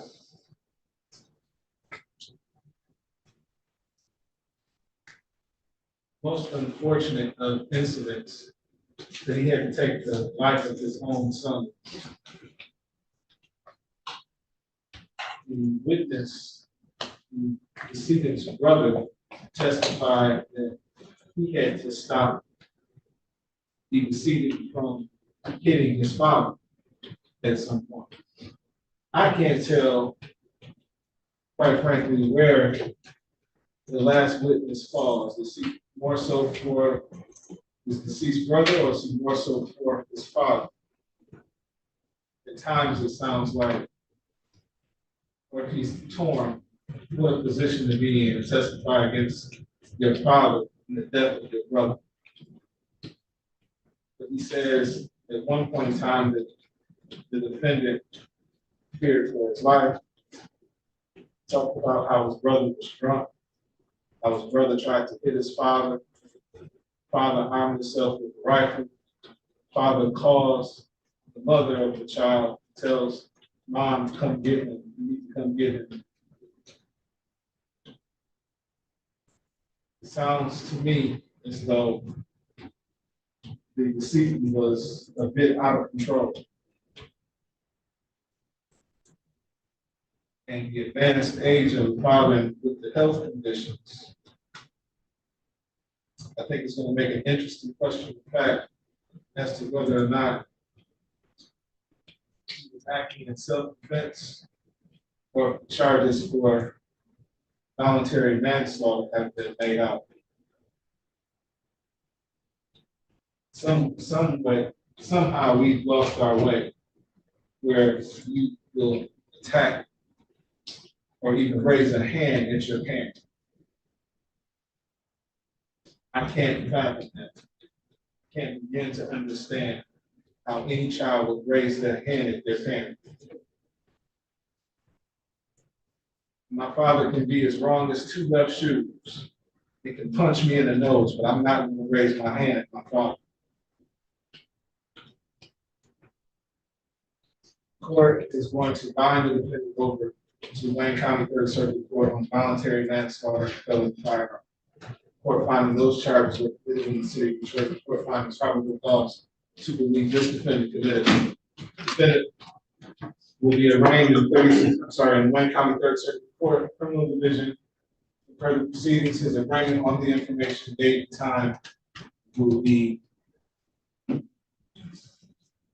January 9th, 2024 at 9:00 a.m. That's today, sir. Do you mean the 16th, the 16th, I'm sorry. I get these dates right one day.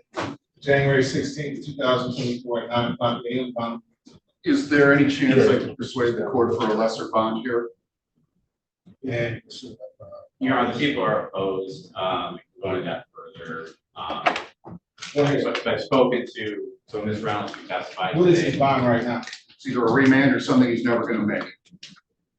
Go ahead. So Ms. Reynolds, who testified here today, she's very concerned the defendant gets out. His actions in this situation are, obviously, it's not something he's done in court, shot somebody. She's very concerned he gets out. Concerned about what? Concerned about her safety. Her safety? That the defendant could shoot her, go after her. Also, the defendant's wife, who was referenced by Ms. Reynolds, Cecilia Cobb, she's also told that she's concerned about her safety if the defendant is released. Regardless, afraid for their safety. What is the defendant done? well, the defendant had a shotgun in his face. He doesn't have that one. Go ahead. He could get access to a firearm. I have spoken to these women. They're afraid of it. With his actions in this case, they're afraid. He's gonna consume alcohol again and get intoxicated like he did in this case, get himself a firearm, anything can happen. So and I would also note Cecilia Cobb did indicate to me that she has a PPO protecting her from it. So with that, they're a threat to those two ladies. Other people in the family, I believe, feel similar. Well, it sounds like there's more to this story than I've heard. Because everything that I've heard in this exam, the four corners of this exam, doesn't sound like the defendant was the aggressor. But you're telling me that he has PPOs on him and everybody's afraid of him? I think there's another angle to look at this. There was a heated argument that got very personal. The defendant was hurt. And it's our position, the reason he shot was because he was hurt, not because he felt his life was threatened. This is his son. Didn't you hear that the son, the much younger son, tried to hit him? But he didn't. How old is the defendant? 72, 71? He tried to hit his 72-year-old father. And he didn't hit him. And we don't know if his brother didn't stop him, would he have actually gone through it. Again, the people's position is this is the defendant acting on how he felt personally about the circumstances. And Mr. Reynolds testified in this case. How was he gonna feel about it?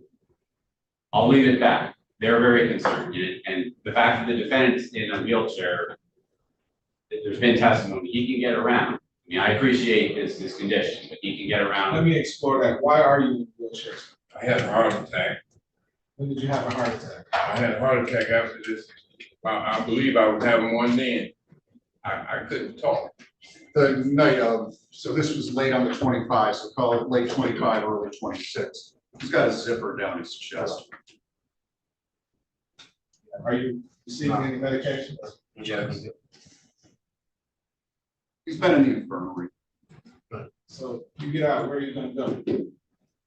Going back to my house. It's probably. My wife didn't tell me she had PTO. When did you talk to your wife? I talked to her the other day. Okay, tell you she had a PPO?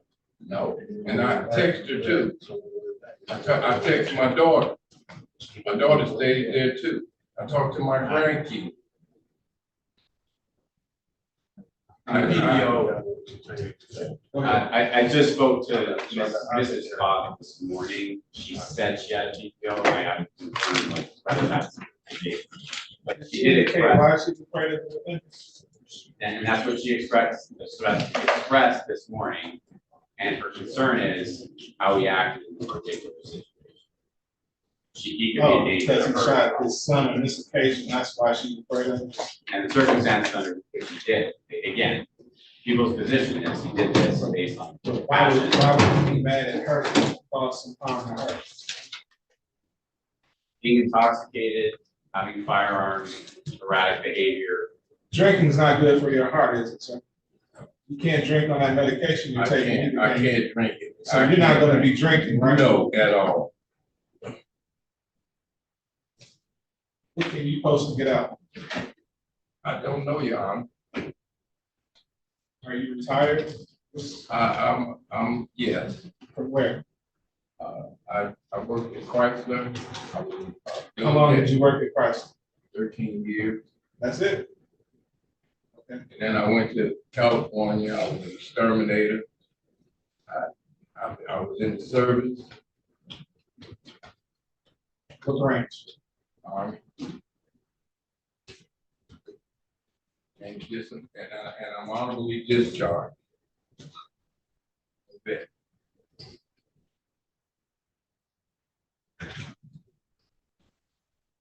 And his wife's name is what, Ms. Cobb? Cecilia Cobb. I'd like to talk to Ms. Cobb, please.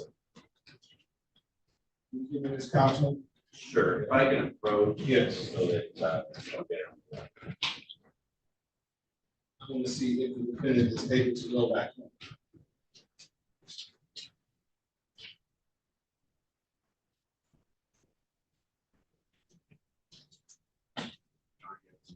Yes. Sir.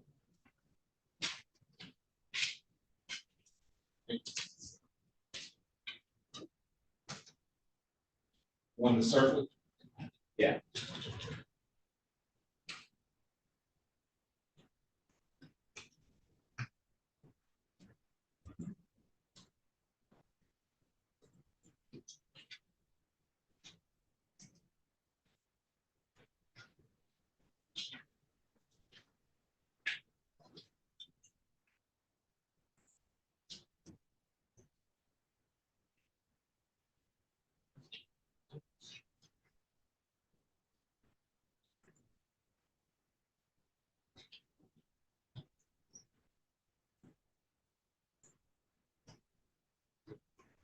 Okay, so Ms. Cobb's number went to voicemail. I'm gonna put the defendant on house arrest. How are you gonna take care of yourself? Move around my sister, my daughter is there. Does your daughter lives at the house that you're going to? She's not afraid. I call her too. Okay, all right. I'm gonna put the defendant on house arrest, court and medical appointments only. Thanks. Send me a proposed order to that effect, okay? So just for clarification, what is the house? Please be stated. 14 Ross, That's the home he was currently at. Yes. And again, I don't have, can't confirm it, but Mrs. Cobb did tell me that he, Do you own that house, sir? No, my son does. Your son? Your son. Your son But that just testified? he's my son because I have 3 other kids by my wife, and I claim the 2 that she had as my children. it's Mrs. Cobb's son who owns the house. Yes.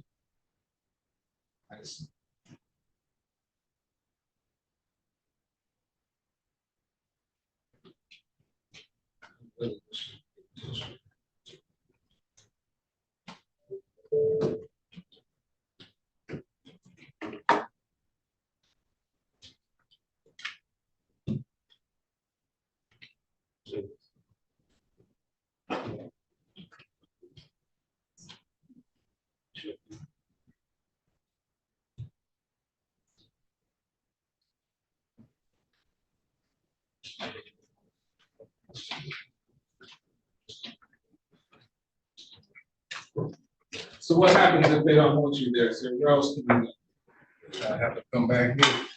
Come back here? Yeah.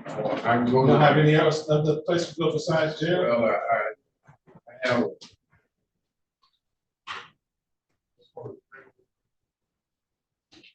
and my sister. Brother.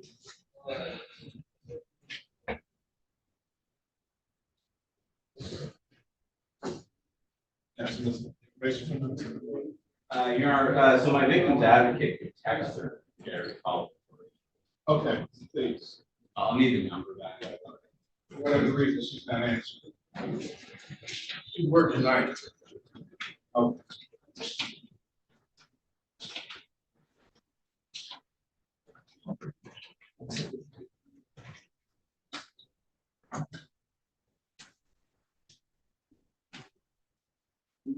I need the statute for the voluntary manslaughter. Sure.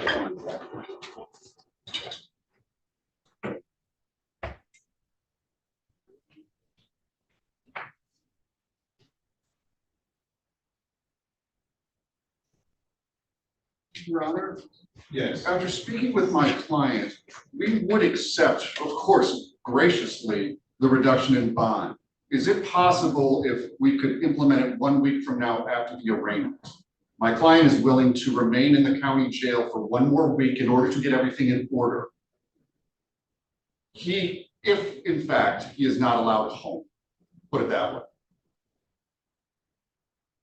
I know that's a bizarre request, it's not often said, but right now with the care he is getting, is this true, Mr. Cobb?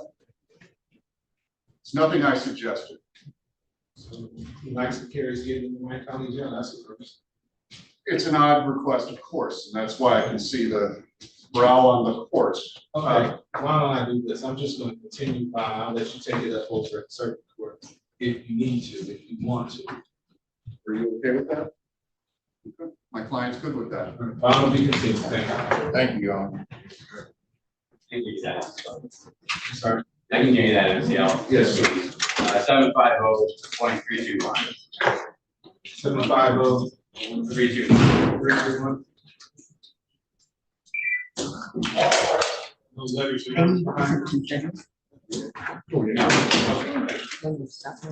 Thank you again, Your Honor. All right, sir. Take care. Okay.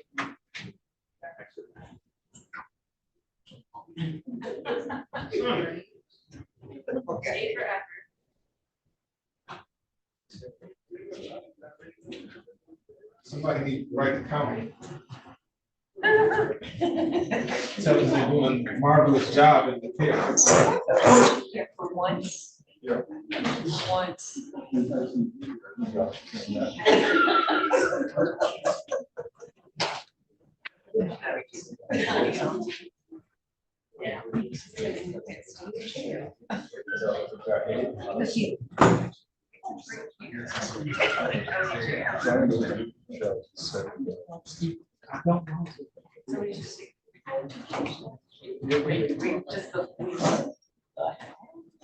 Thank you for bringing that in. Okay, right, yes, sir. To the front. Okay. Okay.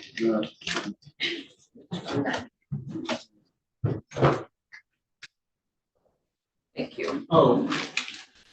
Did you submit evidence on counsel or felon in possession? No, Your Honor. I'll go ahead. All right. Count two of these dismissed. Was the felon part? Correct.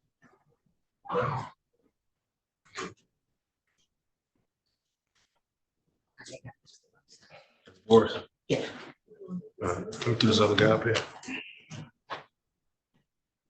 Can I get that? I'll come down there and get him.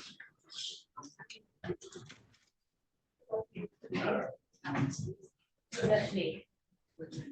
Urine. Wellness. WILMOTH.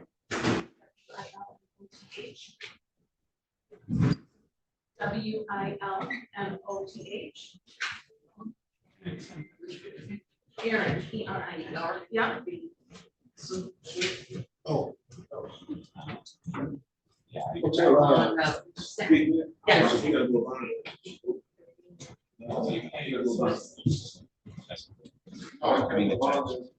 Yeah, continue. Judge, can you just respond? That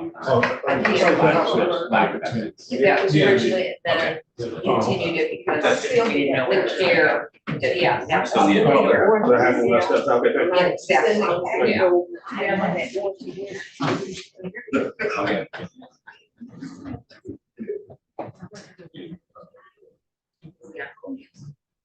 Did you get your exhibit? Did he give us a exhibit? No. Just say it. Fair.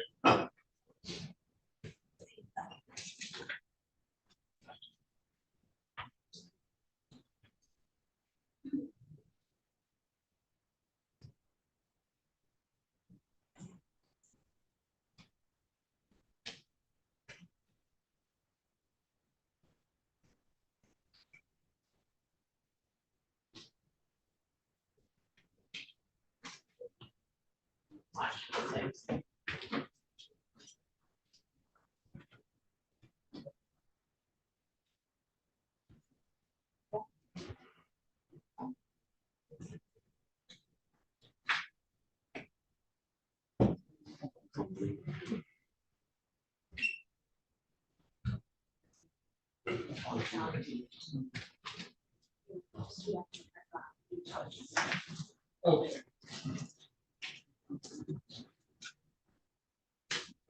Bickerstaff, Michael.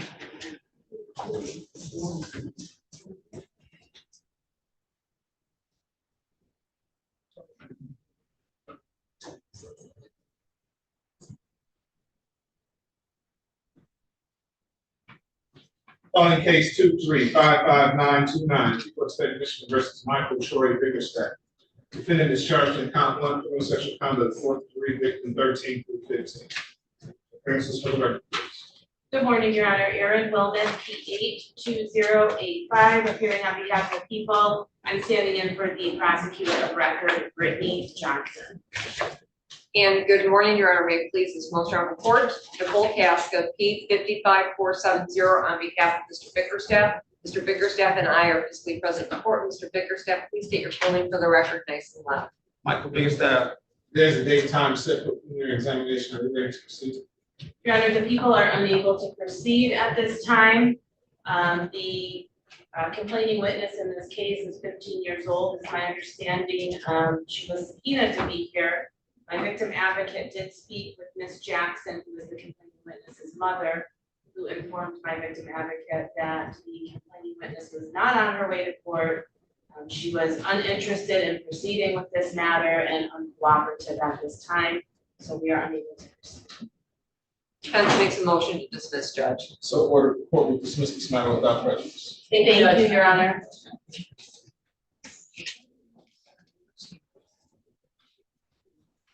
Ms. Michon. Yes, good How are morning. you? Good, how are you, Judge? Happy New Year. Happy New Year to you as well. Ready, Tony Bogus? Yeah, I just need to mark a few exhibits.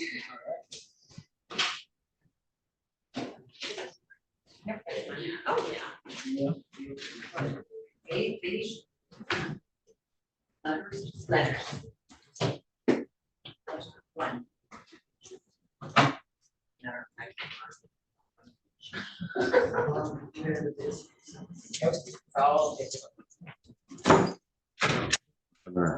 Tony Bogus. Oh, stop. Come on.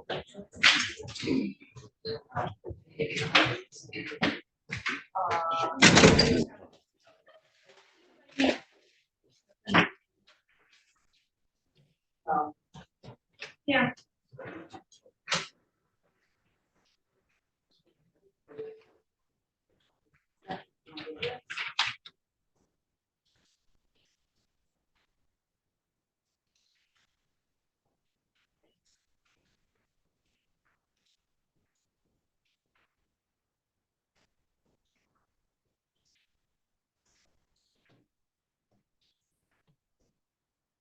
Calling case 2359639, people of the state of Michigan versus Tony Clark Bogus. Defendant is charged in count 1 homicide, murder, second degree. Defendant has an habitual and report defense notice. Appearances for the record. And good morning, Your Honor. Elizabeth Zornick appearing on behalf of the people, P79420. And good morning, Your Honor. Please, this most honorable court, Kim Michon, Neighborhood Defender Services, P59167. It's my pleasure to represent Mr. Bogus, who stands to my left. Nice and loud, sir. Can you state your name for the record? Tony Clark Bogus. There's a time set for preliminary examination. Are we ready to proceed? Yes, Judge. Yes, Judge. How many witnesses for the Judge, there are two. The first one is Christina Anhert, and then the second one is Demetrian Lafayette. Mr. Lafayette has Ms. Belcher representing him here today. Ms. Belcher's in the holiday. Do you want me to bring her in now? Sure. We move to sequester.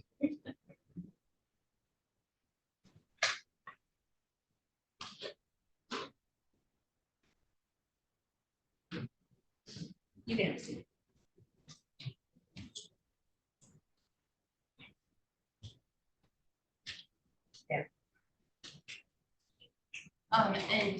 Judge, I heard Ms. Michon ask for the sequestration or ask for an exception for Sergeant Mackey, who's going to serve as my officer in charge.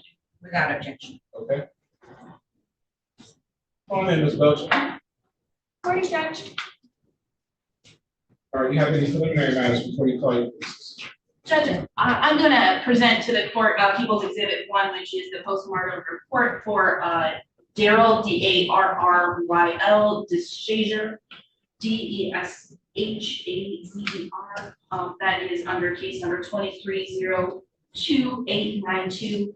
And just briefly, from this report authored by Dr. Omar Reyes, it's his opinion that the death was caused by multiple puncture wounds with complications, details those puncture wounds, and then indicates the manner of death is homicide. The people would need to admit People's Exhibit 1 under the report. Without objection. Admitted. And then I call this up. It's okay, can I do my? Oh, absolutely, go ahead. Okay, and the defense has two exhibits. The first is going to be defense proposed exhibit A, which are certified medical records of Tony Bogus, which indicate in short that Mr. Bogus was shot in the back, Judge, on the upper left quadrant of his back.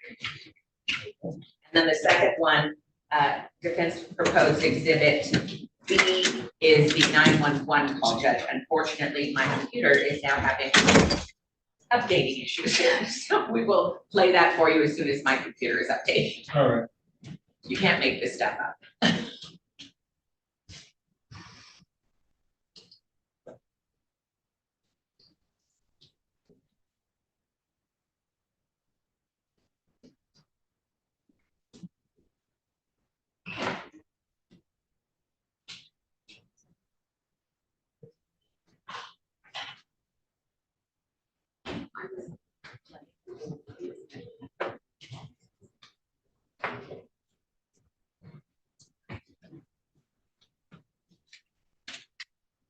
Please raise your right hand.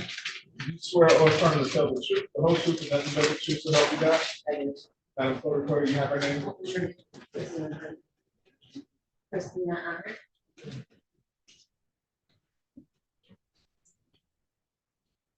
Please keep your voice up and talk into that microphone to your left, okay? Maybe name and ready. Thank you. Ms. Honor, can you spell your last name for the record? AHNERT. Thank you for speaking right into the microphone. That's exactly what you need to do today. Okay, so Ms. Honor, can you tell us, did you know Daryl DeShazian? I did. Okay, how did you know him? He was my boyfriend today. And did you know him by a nickname? Juice. So, back on February 14th of 2023, were you and Juice at home? Yes. Okay, and where was that located? 4755 Hammond. Is it in Detroit? Yes, sorry, Detroit, Michigan. In Wayne County? Yes. And while you were at home that evening, or, well, let me while you were at home, what time of day? It was about 6, a little after 6 maybe. And when you say 6, is that in the morning or the evening? Evening. And at about 6 p.m., were the two of you the only ones there? Yes. While you were there, did someone arrive? Yes, someone knocked on my door. Who was that? Tony. Do you know Tony? I know him from a friend and family because he was my mom's friend. So she grew up with him throughout the years. I mean, I know of him, and like I said, he's not my family or anything like that, but my mom knew him because she grew up with his sister. Do you know Tony for a Yeah, so he's been around the neighborhood and everything like that, yeah, so. Now, do you see Tony in the courtroom today? Yes, it does. Could you please point to him and describe something that he's wearing? Green shirt. Okay, thank you. His record reflect the input identification is provided by this witness. So, So, Tony came to the door. Yes. All right. When Tony came to the door, what happened next? He knocked on the door and said, hey, well, how's it going? And he said, have you seen Larry, which is his cousin? And so, so you said, let him in, so I let him in, so they were talking, so Tony was asking if we saw Larry. And where are Tony and Juice talking? Well, Tony's pretty much standing up until he sits on my couch, and Juice is laying on my mattress. What room of the house? The living room. And when you first entered the front door, is that the living room? Yes. When you are in the living room, do you take a seat or what do you do? No, I'm standing there in between the living room and the kitchen. Is the kitchen behind the living room? Yes. So, what do you do then? Well, I was going to start cooking some hamburgers for me and Juice, and then as they're talking, I step away into the kitchen to go turn my stove pilot on, that lift it up to turn the gas on. All right. So, while you're in the kitchen, can you see into the living room? I can see in there. Okay. Are you paying attention to what's going on? Not at the moment, no. I mean, they're just talking, so. So, at some point, do you notice something changed? I heard commotion.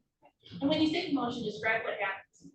It was just like a loud little clutter. When you say clutter, was it talking or were? No talking. It was just like a commotion. Like, it's kind of hard to explain. It was just like a commotion, like there were like people like moving around but not saying anything. Okay. So what happened when you heard that commotion? I saw Tony over Juice, and since Juice was laying on the mattress, I saw Tony bent over the mattress over Juice, and I just see Juice's hand going like this. Okay, and you just, for the record, you like your hands in a circular motion kind of in front of your body, is that fair? Yeah. And so that's how you saw Juice's hands going? Well, yeah, because like I said, he was laying, because he had his hands like this when Tony did arrive. Okay, and then you say he had his hands like this, you indicated your hands are behind you. Behind his head, yes, because he was laying down. Was Juice laying in that same position? Yeah.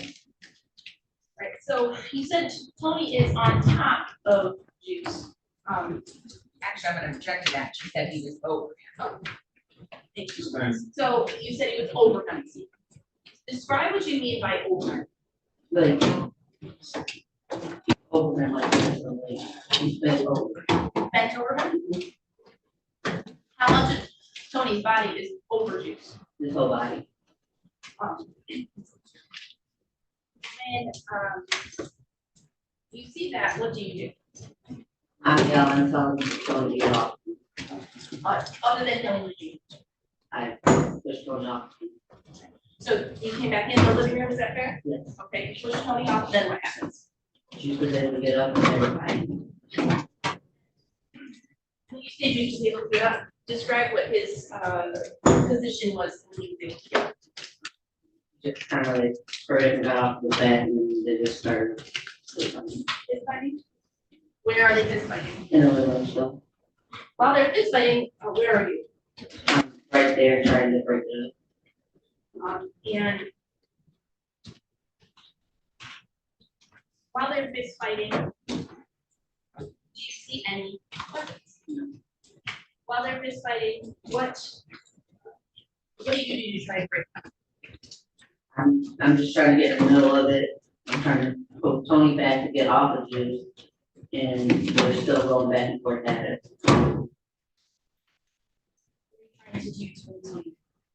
I'm just trying to hold my strength, just, with my hand, just trying to push him away, tell him to stop and get out. While you're in the living room, is Tony closer to the front door or the kitchen? Well, it's in between, because like, it's a small living room, so I mean, he's still in between, so they're still in the middle of the living room, just fighting. So while they're fighting, do you pick anything up? Not while they're fighting, no. What happens, or what do you observe during that fist fight? They're just fist fighting, and I'm trying to break it up, and then I get Juice is right here against the wall right here, where the kitchen and the living room is. And then I'm right here with them, and then Tony's right there, and they're still trying to go at it, and I'm just trying to get them apart. So you indicated with some motions, but not necessarily words that are that descriptive. So you said Juice is right here. Where is Juice in relation to the kitchen? He's in the like doorway of the kitchen and the living room. Okay. Where are you standing in relation to Juice? I'm in front of him. Okay, so you are in the living room? Yes. All right. Where's Tony in relationship to you? He's in the living room too, right here, like on the side. Okay. Is he by the kitchen door or is he somewhere else? No, he wasn't by the kitchen door. It's close to the kitchen door, but me and Juice were more mainly in between the kitchen door. So, at some point, does the fist fighting stop? Yes. What happens that the fist fighting stops? I hear a gunshot. When you hear that gunshot, where did it come from? I mean, I'm right here, so I mean, it was like right there at my ear, so I mean, it's like in between where we were. So, I mean, it came from like right there in that vicinity. When you hear the gunshot, what do you do? I see Tony fall to the floor, Juice pulls me to the floor. He falls and then he pulls me with him. So, Tony fell to the floor, and then you're saying that Juice fell to the floor. Yeah, after I heard the gunshot, Tony fell to the floor. And then Juice fell to the floor and pulled me to the floor. And then we was in the kitchen door right there. Where's Tony after he falls? He's sitting right there by my couch, and then he starts to get up. Okay, then he starts to get up. He starts to come towards the kitchen, like he was trying to go back towards Juice, and I tried to stop him. How did you try to do it? At first, I picked up a little small red garbage can, and I started hitting him in the head with it, to tell him to get out of my house. And then I had a lot of shit. Are you able to get him away from Juice? Yes. Now, what's going on with Juice? Well, he's just laying there. So when you get Tony in the headlock, where are you? We're in the living room. And when you get Tony in the headlock in the living room, where do you go from the living room? I'm trying to drag him out to the front door. Were you able to do that? I was. And are you aware of where Juice is while you're pulling Tony towards the front door? Yes, he's still laying there in the kitchen. When you get Tony at the front door, what happens next? He got his hand on my door. I'm trying to get him to fall with me, and I'm trying to get him out of the house. he said to let me go, and I said, no, you put your hand on my door, get out of my house, and then I ended up getting him unfortunate help. Getting off my house. Eventually, does he, He does. what do you do after he leaves? I'm in the kitchen all night from 1 to. That's over there. Juice. Is Juice responding to you? When, you are in the kitchen, on phone, when did you see any weapons? Okay. And when, if and ever, do you ever see a weapon? I did, after the EMS and the police officer arrived. Where was that? It was in the kitchen. And what kind of weapon was it? It was a So, taking a step back, how many shots did you hear? just one.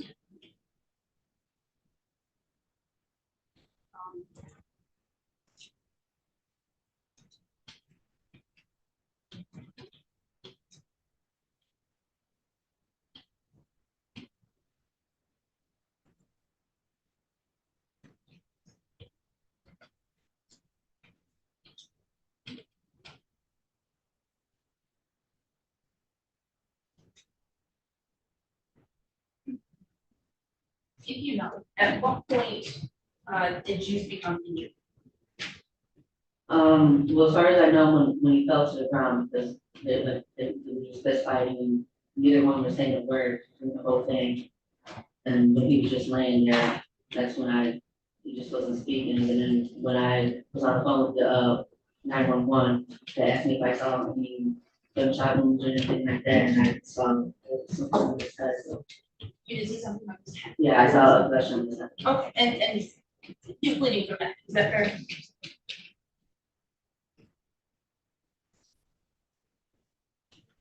One second.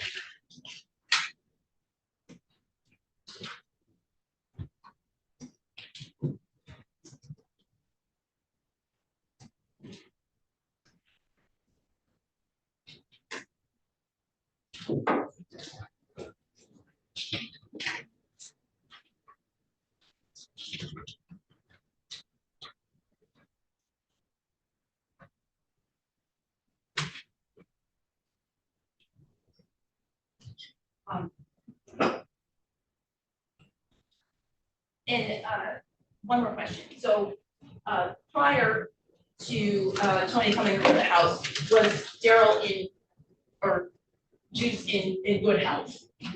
I mean, he wasn't feeling that good that day, but other than that, yeah, it's fine. And you weren't aware of any injuries that he had? No.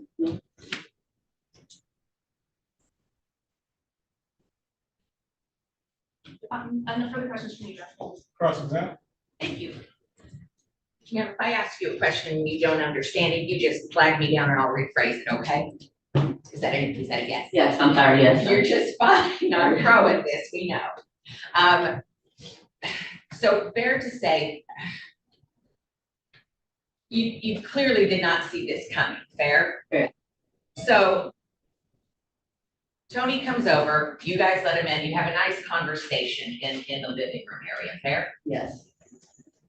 No arguments, no nothing going on, at least as far as you remember prior to going to the kitchen, fair? Yes. Okay, were there any discussions about debts owed or anything like that? No. Just out of fine, how do you do kind of a You know, conversation? he came over looking for his cousin Larry. Okay, and you go to the kitchen. Can I ask, and I mean absolutely no disrespect, have you had anything to drink that day? No. Had juice? No. You go into the kitchen, how far into dinner had you gotten before the commotion? I didn't get to start. Okay, and so moments later, you hear a commotion. Mm-hmm. Now, the first time you tell what you remember happening is in that 911 call, is correct? Yes. Okay, and is it fair to say everything happened very, very quickly? Yes. Fair to say an incredibly chaotic event? Yes. And is it fair to say that that event didn't take very long in substance? Although I can imagine being in the mix of it seemed long, but looking back very quickly. Yes. Okay. And to the 911 caller, do you remember what you told them happened? I told them that, Juice was shot. You thought Juice had been shot. And you didn't say who did it, you just said Juice was shot. Yes. Because you heard the gunshot and assumed Tony had shot Juice. Yes. Now, when the next time you relay what happened was to officers who arrived at the scene, correct? Yes. And if I gave you the officer last name, Ernest, does that sound familiar to you? Maybe, I mean, I've talked to a few of them, so I'm not sure. You're just fine. And did you tell an officer at the scene that you both heard the ruckus or the commotion and heard a gunshot? What do you mean by, the ruckus? Was that before the gunshot or after? All it says is you told those officers you heard a commotion and a gunshot. But, it was commotion before they started fighting, and then after, when it wasn't a commotion after the gunshot, they were just pointing, they was facing towards each other fighting when the gunshot went off. I apologize for interrupting. Did you tell officers at the scene that you had broken up the fights? Yes. And if that's not reflected in their police reports, that would be inaccurate, fair? Then you made an actual statement that evening, is that correct? Yes. And in your statement that evening, again, you had indicated that you believed that Tony had shot Daryl, is that correct? Yes. Now, let me ask you this. You told us on direct you've never seen any weapons. Right. Now, when you come out into the living room, having just gone into the kitchen to make dinner, you hear the commotion, it draws your attention. You go out to the living room, correct? Yes. And then you said you see Tony over Daryl. But you didn't see any weapons at that time. Correct. And you pull Tony off of Daryl, correct? Yes. And you still don't see any weapons, correct? Correct. And Daryl gets up and they start fighting, correct? Yes. And when we say fighting, it is a fist fight, correct? Yes. And so you're seeing fists fly, correct? And Yes. still no weapons, correct? Correct. And at the point where they're fist fighting, you don't see any injuries to Daryl or Tony at that point, fair? Correct. And so two perfectly fine guys get into a fist fight, correct? And we're still not seeing any weapons. Is that correct? Correct. Now, you had indicated that you were trying to break up that fist fight, correct? Yes. By getting between the two gentlemen. Yes. And am I correct in saying, ma'am, when you sort of wedgied yourself between those two gentlemen, you're facing Daryl and Tony's to your back, is that correct? Yes. And that is the position both of these people were in, best to your recollection, when you heard a gunshot. Yes. Again, fair to say, totally chaotic. Is that a yes? Correct. Okay. And then you say Tony goes down first, and then Juice goes down and pulls you down with him. Yes. At that point, you still don't see any injuries at that point. Yes. But obviously, very fearful because you just heard a gunshot, right? Right. And so then Tony gets up and he goes after Juice again, and you have to break them up again, right? Well, I have to break him up, because Juice is already laying on the ground, not getting up. Understood. But you have to separate them again, and you get him in that headlock and you get him out the door, correct? Okay. When did you figure out that Juice wasn't shot? Well, when I was on the phone with the 911, they asked me if I could see any injuries, anything like that. I didn't see anything except for the bloodshot on the top of the stuff. Were you informed by anybody that Juice was not shot? No, I was not. Did officers interview you for a second time back on Cheapers?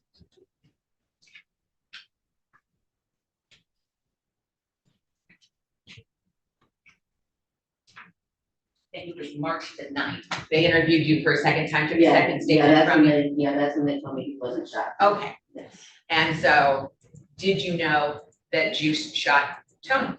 Yes, when they told me that in that second interview, yes. Did they tell you that Juice shot Tony in the back? No, they didn't tell me where he was shot at.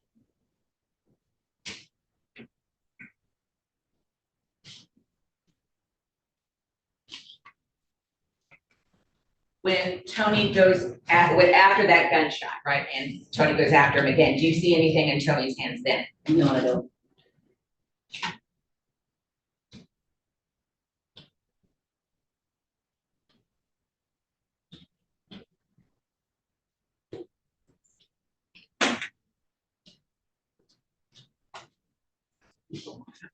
I have no other questions, ma'am. Thank you so very much. Any redirect?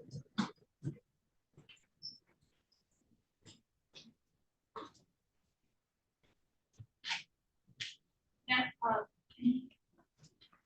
one follow-up question. At any point, did you see any weapons in anyone's Not in the hands, no. Yeah. Thank you, ma'am. You may step down.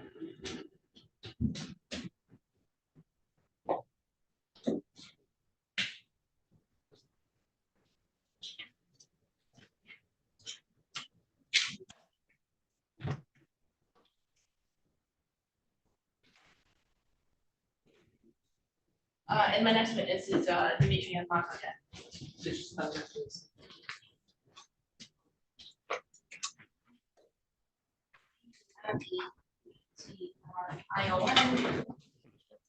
Yeah.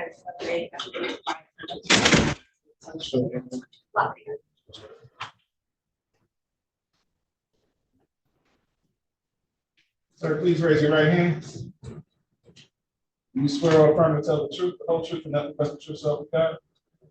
Thank you. Please have a seat there. Voice up nice and loud and speak into that microphone that will be to the left. May begin when you're ready. Thank you. You just say your name. And Mr. Lafayette, are you currently incarcerated in the Michigan Department of Corrections? Yes, And were you incarcerated in the Michigan Department of Corrections back in April of 2023? yes, Did you meet a person named Tony Bogus or Bogus while in the Michigan Department of Corrections? I don't recall. Now, Mr. Lafayette, are you aware that you made some statements to individuals in the Michigan Department of Corrections about somebody named Bogus? I don't recall.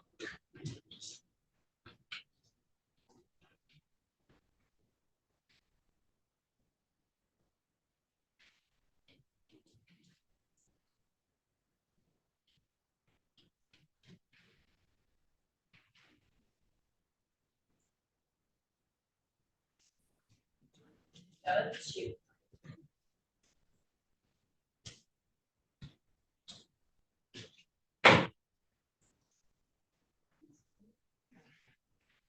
Judge, I approach with People's Exhibit 2.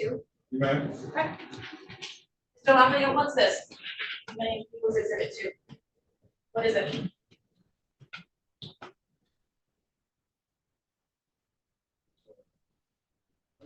A letter? A statement? Who wrote it?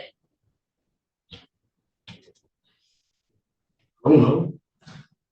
Could you look at the bottom of the paper and tell me who signed it?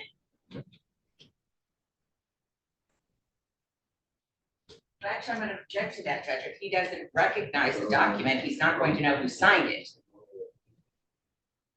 You recognize the signature on that, sir? That's not your signature? I can't hear you.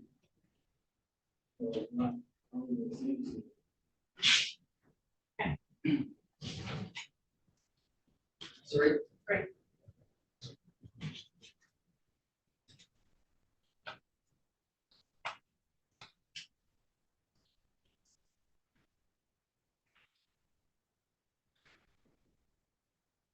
Okay, may I approach the people's exhibit, please, Judge? Yes.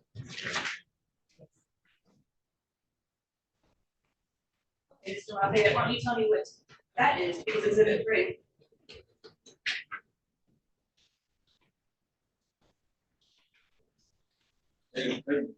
It's a statement. Who signed the bottom of page 1 of that statement, Mr. Lafayette? Oh, you don't recall? Okay. Do you ever recall Mr. Lafayette meeting Sergeant Mackey here, who's sitting at Kenneth's house? So I put people table with me. No, you don't recall meeting him? So you do understand you're under oath, right? Yes. You know what that means, right? Yes. And do you understand, Mr. Lafayette, that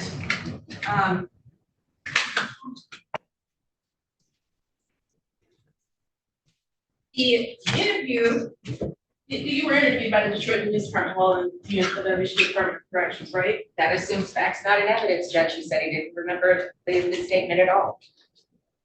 Let me do a different page.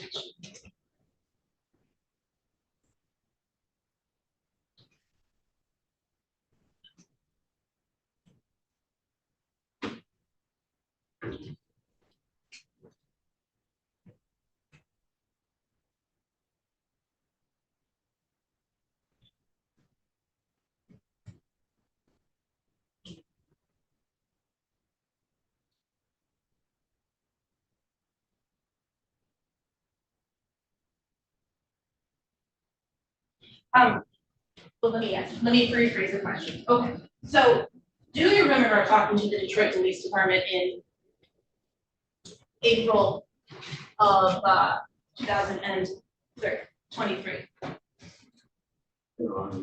Okay, and what correctional facility were you in April 2023?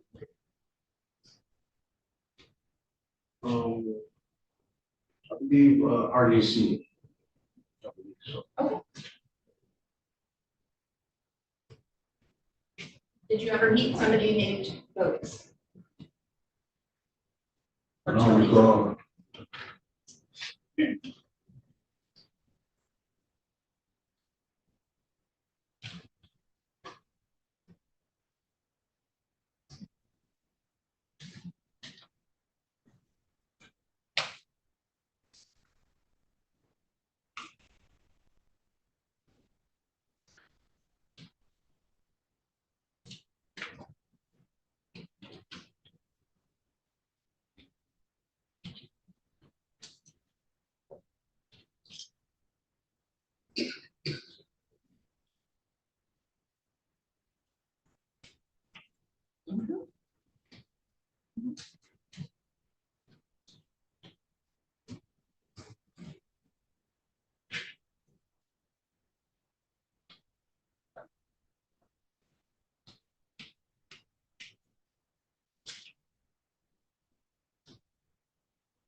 Raphael, why are you here today?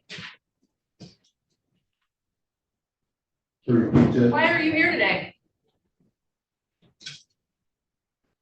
That calls for speculation, Judge. I don't know if he actually knows. Why are you here today, Mr. Lafayette? Honest, I don't know. Okay, you have spoken with me about this case, is that correct? Now she's making herself a witness, Judge. I don't recall. Well, I'm not making myself a witness, Judge, just to be clear. Counsel can certainly meet and interview witnesses.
All right, Mr. Lafayette.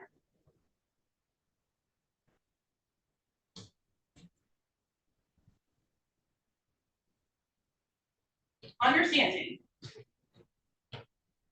that perjury is a penalty for lying under oath. Did you ever meet somebody named Tony Bogus? Call.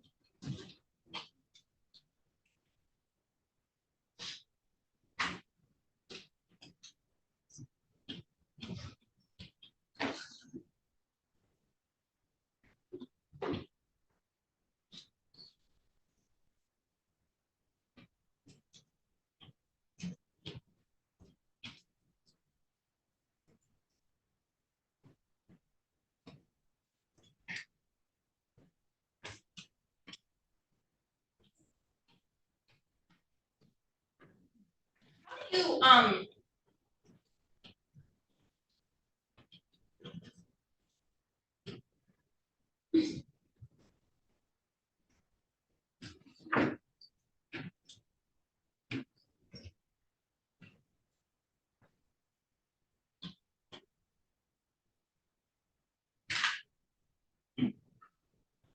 while you're incarcerated, how do you go about communicating with people that are in charge?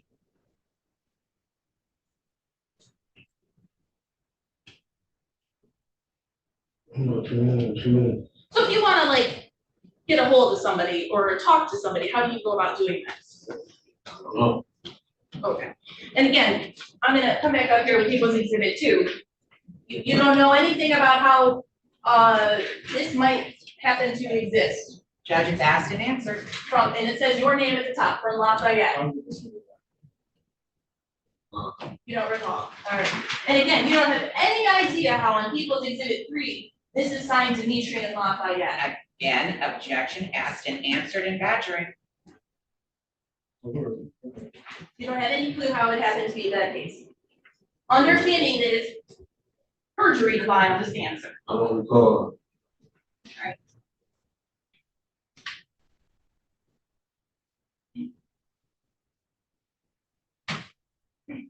I'm not understanding. I have no questions. Okay, he's all set. Thank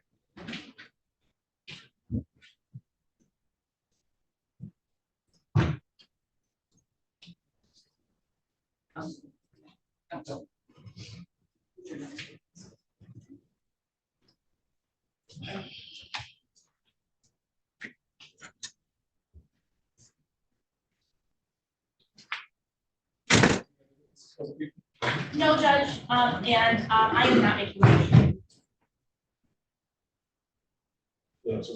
So, I guess I don't have to ask you if you have it.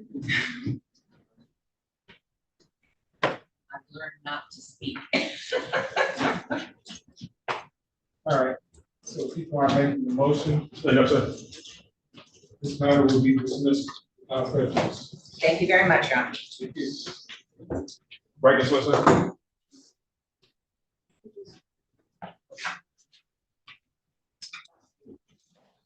Have a seat right here in the back row. Have a seat in the back row.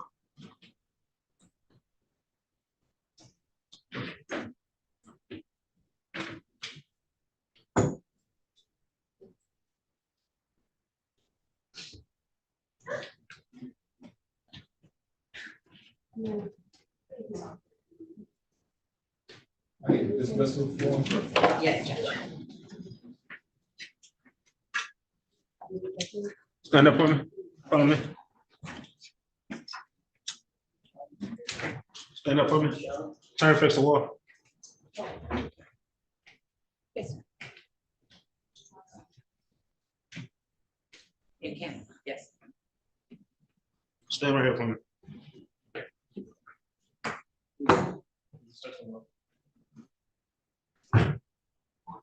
Face the judge.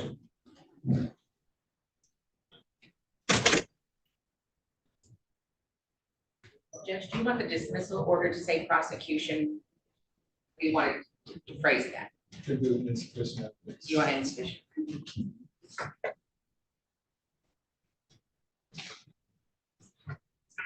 Thank you, Judge. Sorry for taking up your time today. That's what we're here for. Yeah. Hey. Sincerely.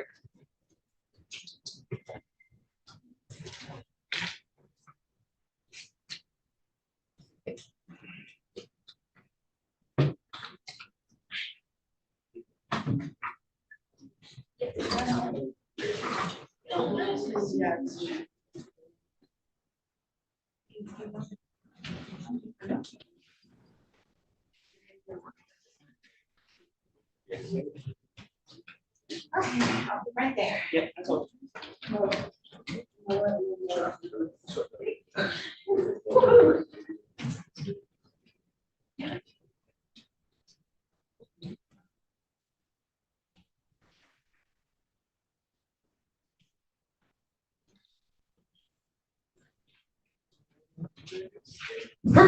Oh, bless you. Thank you. Actually.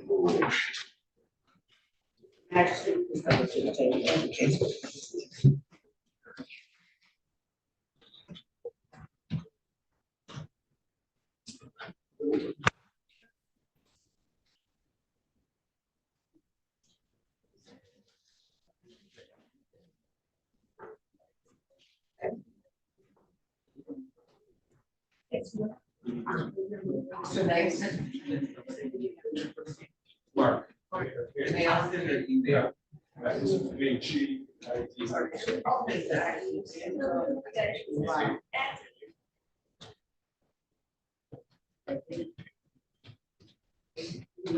Ma'am. Kurt, Bryn, Kurt, Kert.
Here.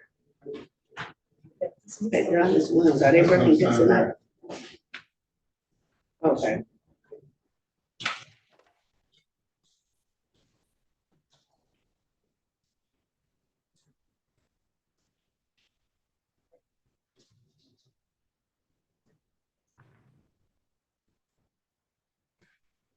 So I think we're down to 1/3.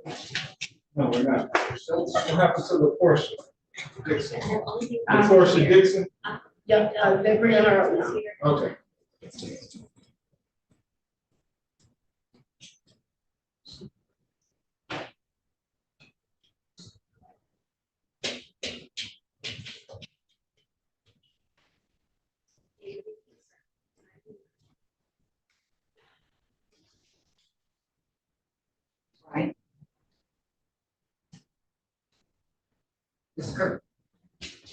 Yes. Oh,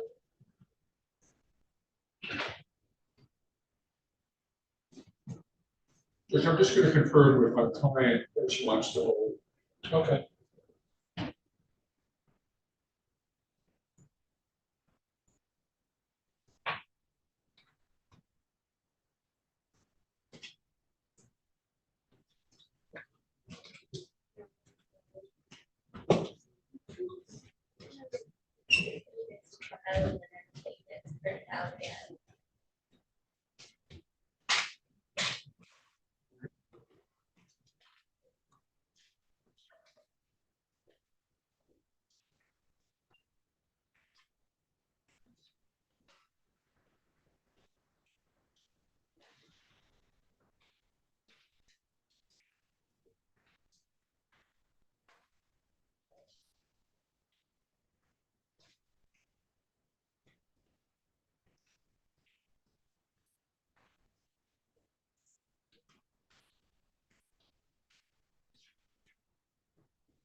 yes.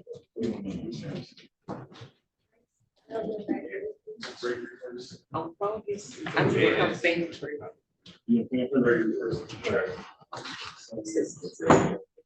What about for the other guy, anything? Lafayette?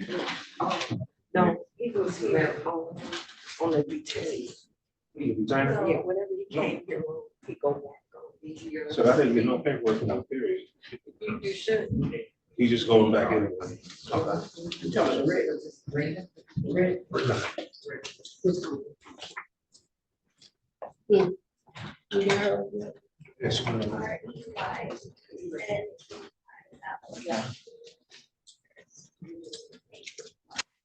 Okay. Hold on. Hold on, here, let me get his paperwork.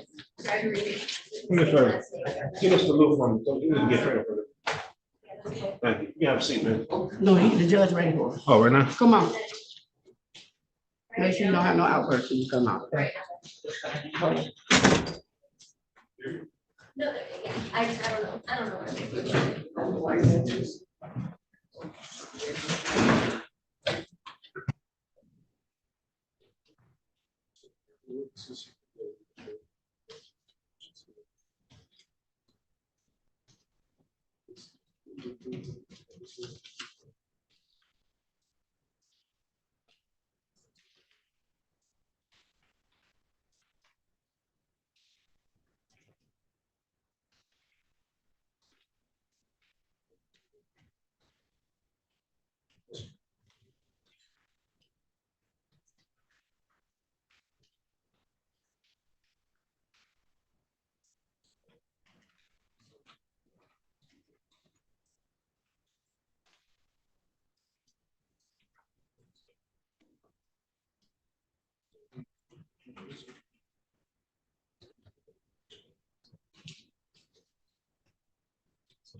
Some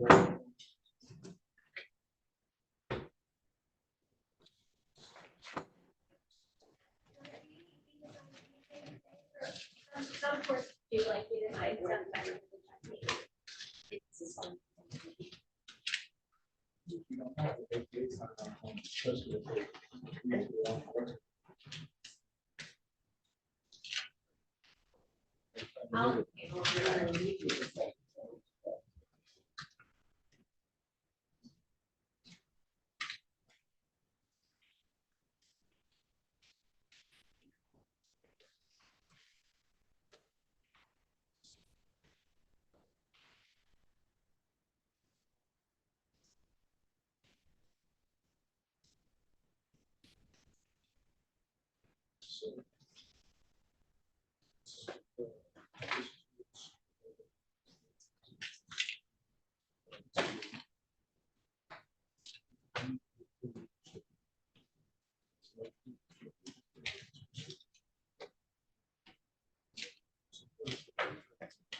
Now, you want the prosecutor time? I think I'm supposed to. No. Yeah. I can send you.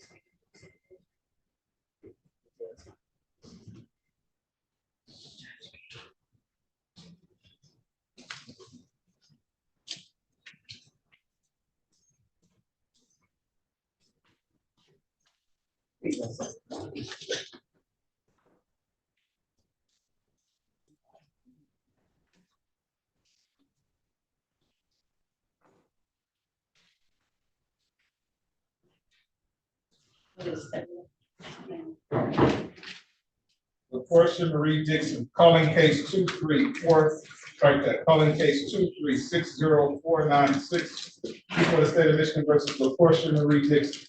Defendant is charged in count 1 and count 2 with assault with intent to murder. Count 3 and 4, assault with intent to degrade bodily harm, less than murder or by strangulation. Count 5, failure to stop at the scene of accident resulting in serious impairment or death.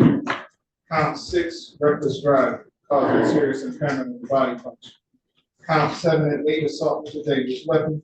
Count 9, domestic violence. Appearances for the record. Good afternoon, Your Honor. Frank Kurt on behalf of the people, P4009. Good afternoon, Your Honor. Mark Magnuson on behalf of Motion Dixon, number 25581. Ms. Dixon, could you identify yourself? Today's the date time set for preliminary examination, Mr. Magnuson. Yes, Your Honor. I've explained the parameters of the preliminary exam. Which the client has a right to such an exam. She signed a waiver likely to bound over to a circuit court on the charges. Please keep your voice up. She's elected to be, she signed a waiver elected to be bound over to the Wayne County Circuit Court on the charges contained in the warranty. And please raise your right hand. Do you swear or affirm to tell the truth, the whole truth, and nothing but the truth, so help you God? Yes. Thank you. You understand you have a statutory right to have a preliminary examination. By waiving the same, it means you won't have one and will be bound over to Wayne County Third Circuit Court as you stand charged. You understand that? You understand the nature and the purpose of the preliminary examination? Yes. You understand if you were to have one, the prosecution would have to establish that the crime they charged with was committed in the city of Detroit and it was probably close to the committed. Is anyone forcing you to waive your right? Is anyone promised you? Are you waiving your right freely and voluntarily? Yes. Any objection to the people? No, Your Honor, no objection. Court finds defendant's waiver is made knowingly and voluntarily, freely given, the court will therefore find the defendant over to Wayne County Third Circuit Court. Division of Federal Proceedings. Her arraignment on information date time will be January 16, 2024 at 9:00 a.m. Thank you, Your Honor.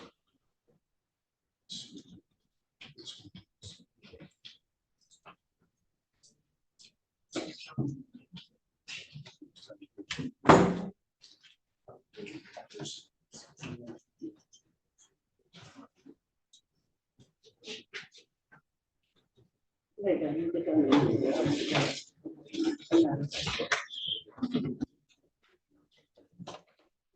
Come on. Hey, lunch is still 1:30. Pardon, you like to do it? Yeah. Right there, right there.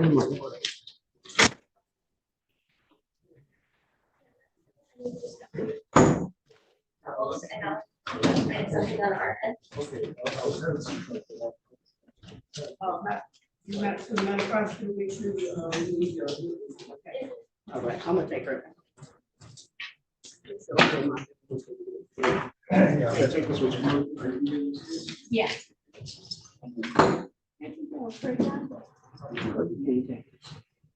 I'll take it down. No, come on, that's not that.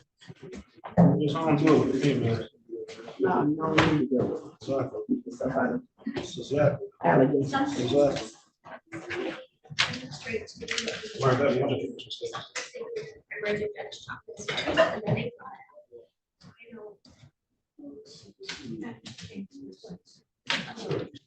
I know.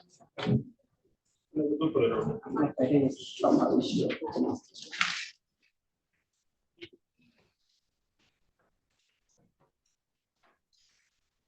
Wow.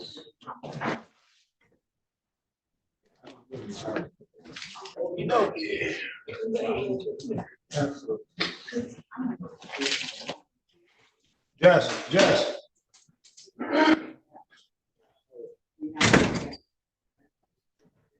Okay. I didn't know, so the they clear prosecutor has it, to we do can first. first return. See you at 1:30. All right.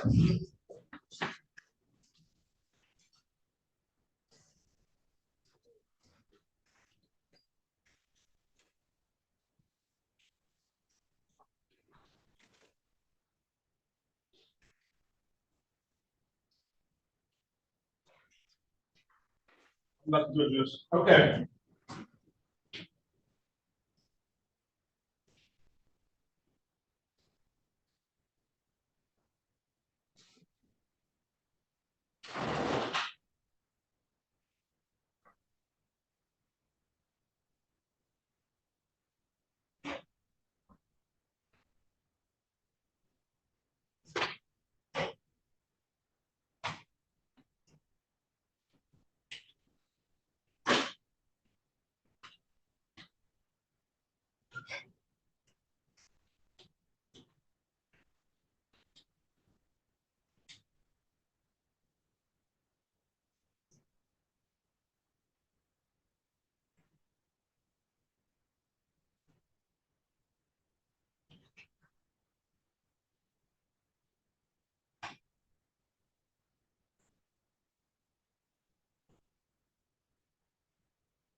Alright.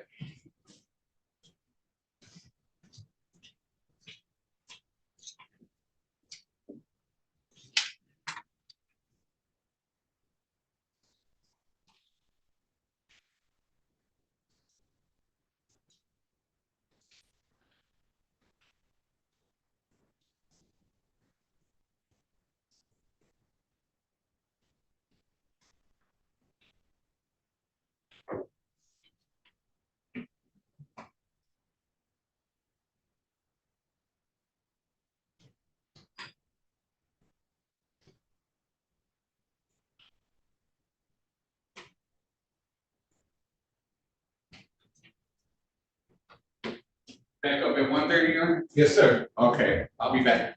All right.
That's what to that witness from prison.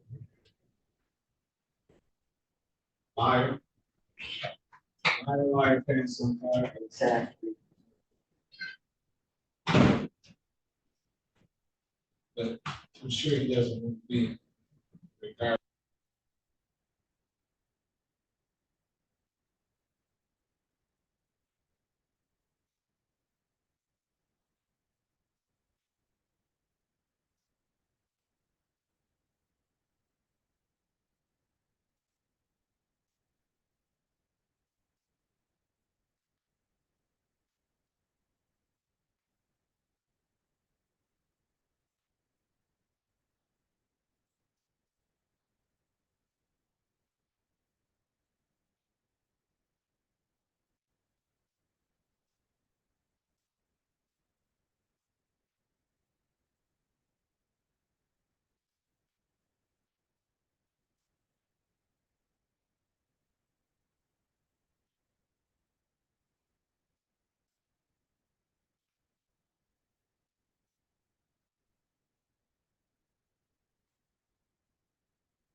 Doing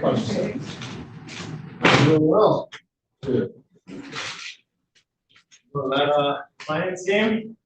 So I'm going? No, not unless you buy me a ticket. Okay, it's pretty hot. Jonathan, Taylor. Let's go, yeah. Okay. Happy New Year. Happy New Year to you too. You guys ready?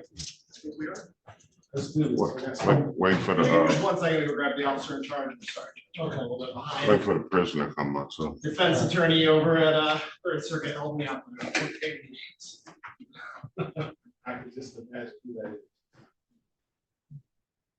is. They're a repeat offender. I've served someone in the diligent pursuit of justice. Oh, yeah, of course.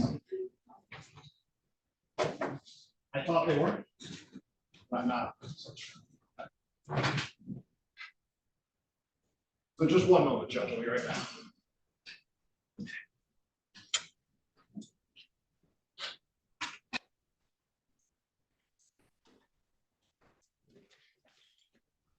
See it at first, sheriff's tag.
Hi, hello.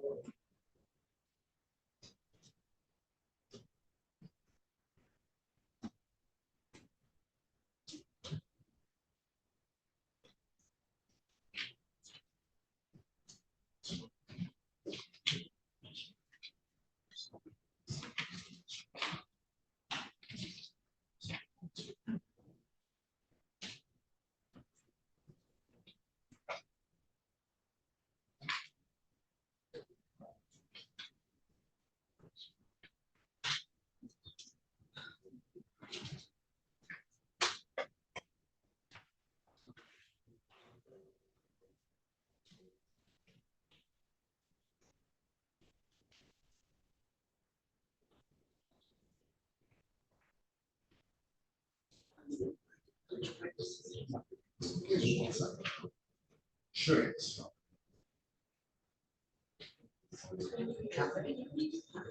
Yeah, I'm gonna get in.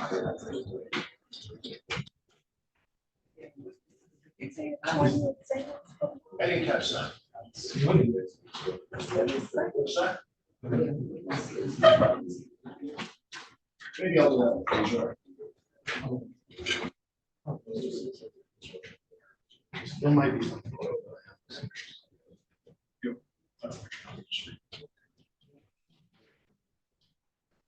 Give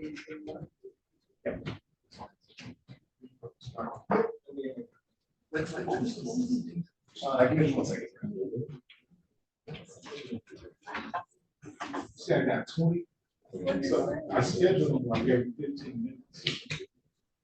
I don't think I have swimming tomorrow. Okay, tomorrow.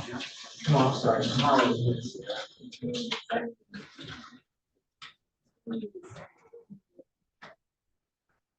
No, you know what, some of them are probably already, it's gonna be a range police officer. So maybe they move the date. Right.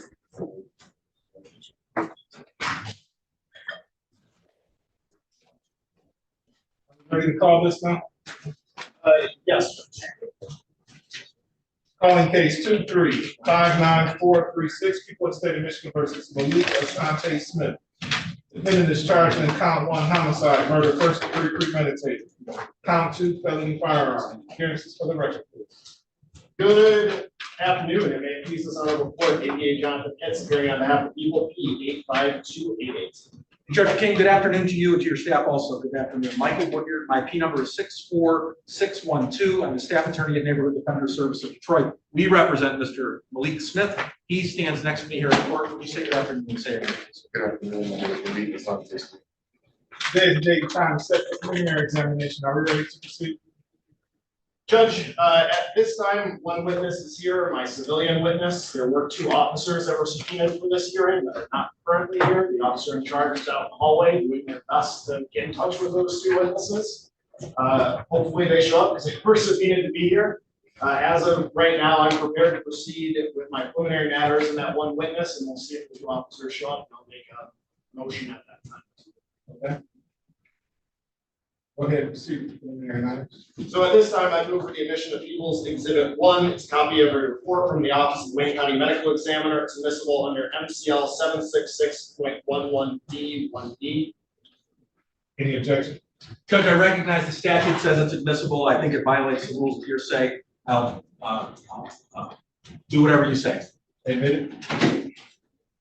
Permission to publish a portion of the court? Yes. And it looks like, hopefully those are my witnesses, Judge. Okay. Thank you.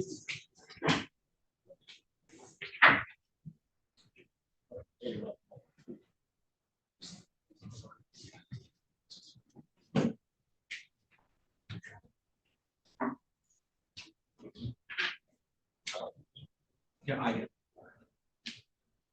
it. Okay.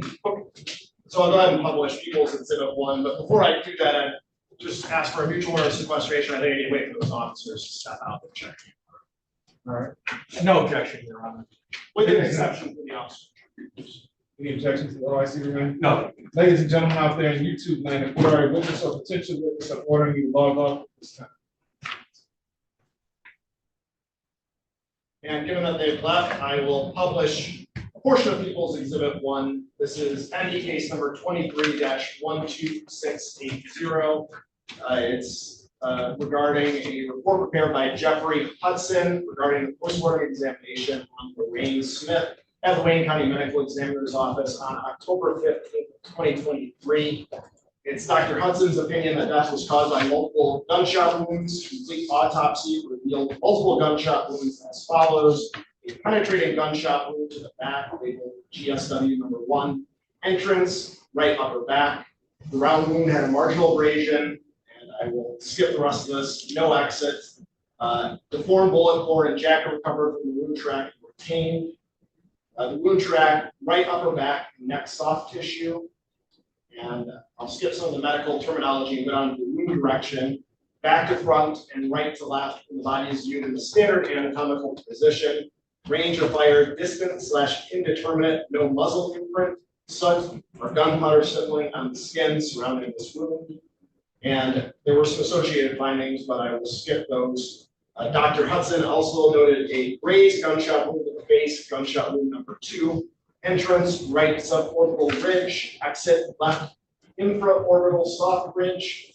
I'll skip the wound track. The wound direction went right to left and downward when the body is viewed in the standard anatomical position. Range of fire, distant/indeterminate, no muzzle imprint, soot or gunpowder stippling on skin surrounding the wound. And I will skip the associated findings. And he does know additional injuries include a small abrasion to the right side of the lower lip. Manner of death is classified as a homicide. All right.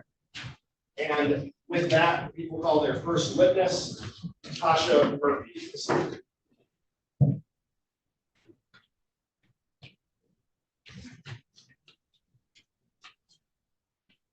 Yeah.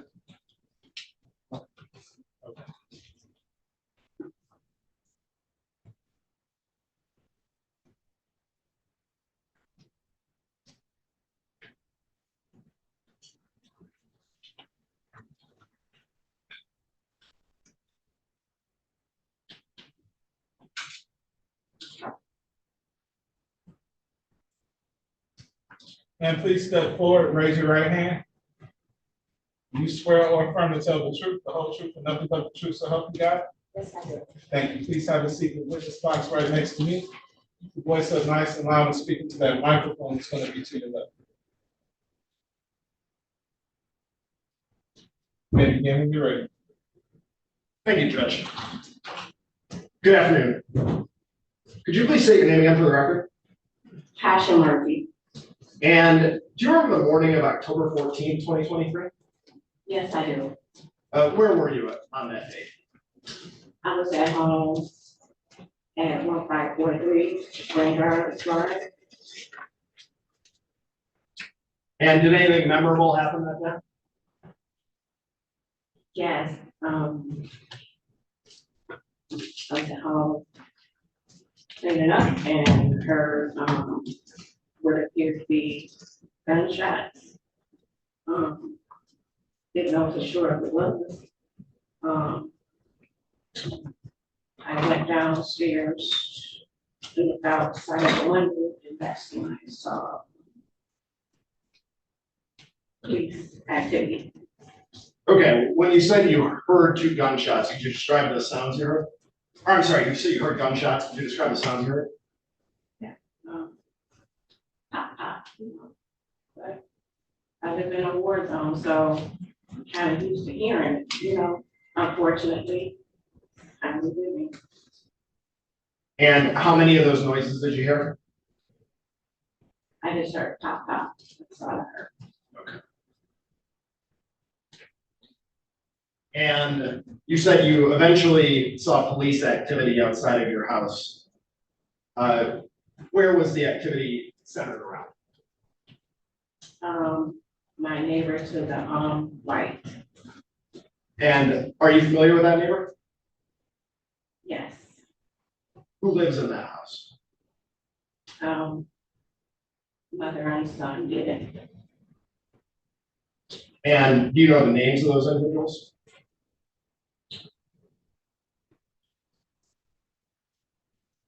Yeah. Maybe.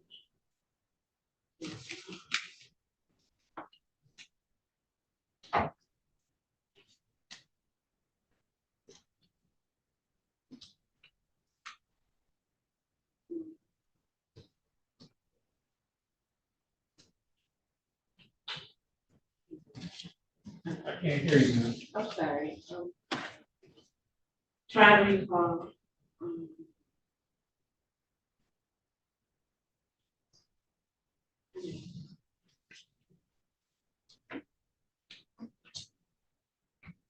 Yes.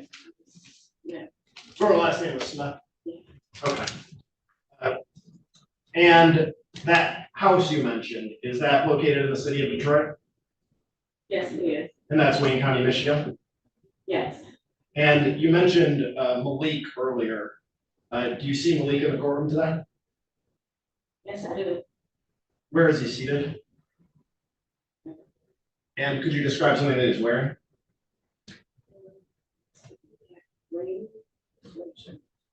I'd ask that the record reflect the identification of the defendant. So noted. And when you heard that pop pop, could you tell where that was originating from, where that noise was coming from? It sounded like it was coming from next door to the right, my neighbors to the right, or that area, you know. So I'm sorry, is your neighbors to the right, is that Malik's house or is that someone else's house? That'd be their house. Okay, and there being Malik? Yes. Did you hear any shouting prior to the gunshots? No, I did not. Did you hear anything that sounded like a physical altercation? No, I did not. I didn't hear anything prior to that. And how long have you been neighbors with Malik and Miss Smith? I don't know the exact date. I know personally, I purchased my house in 2008.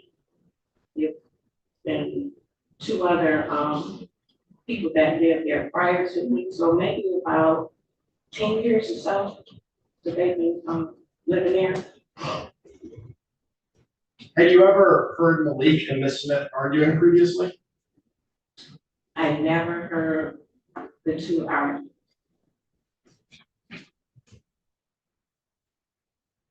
Was there anything that you heard, like shouting wise coming from that house? Yeah, earlier, part of midsummer, Judge, I object to the relevance. Well, I can make an offer of proof, Judge, but I don't want to lead the witness here. But she's previously provided a statement to police that she heard the defendant make a statement that implies premeditation. How is this earlier statement relevant to the events of this particular? It just shows prior thought, prior premeditation about potential actions against his wife. I'll see where it goes. I'll take an objection under advisement. Thank you, Judge. Okay, what did you hear, Ms. Murphy?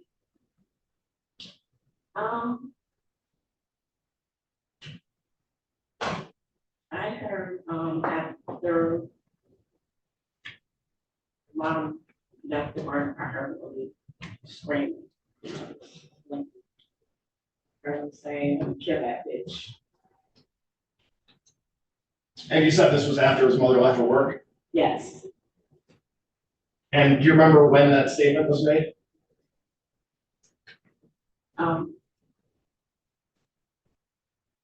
It was summer, maybe summer, something around there. So the summer of 2023? Yes. Was there anything else memorable that happened later that day that might help us pin down the time? Sure.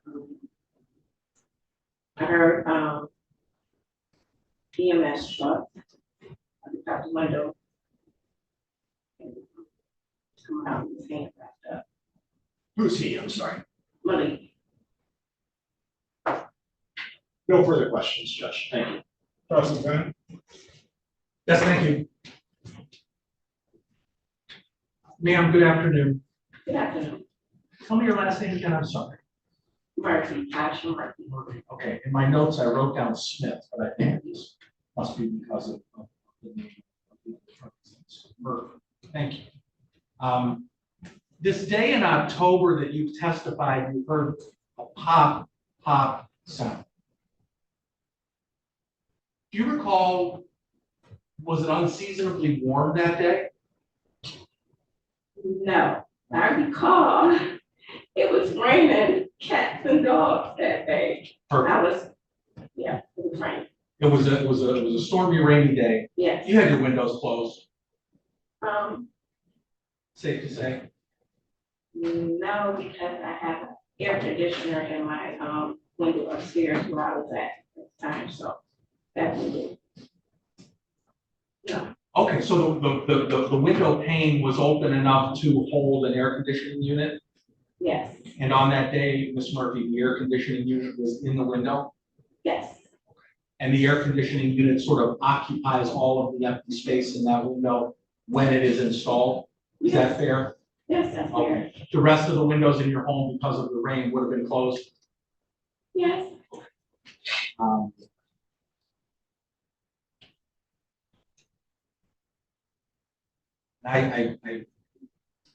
I'm sorry, but you also indicated that you live in a war zone, unfortunately. And I think by that, are you referring to the fact that perhaps the sound of gunshots is not uncommon? It's not uncommon. No.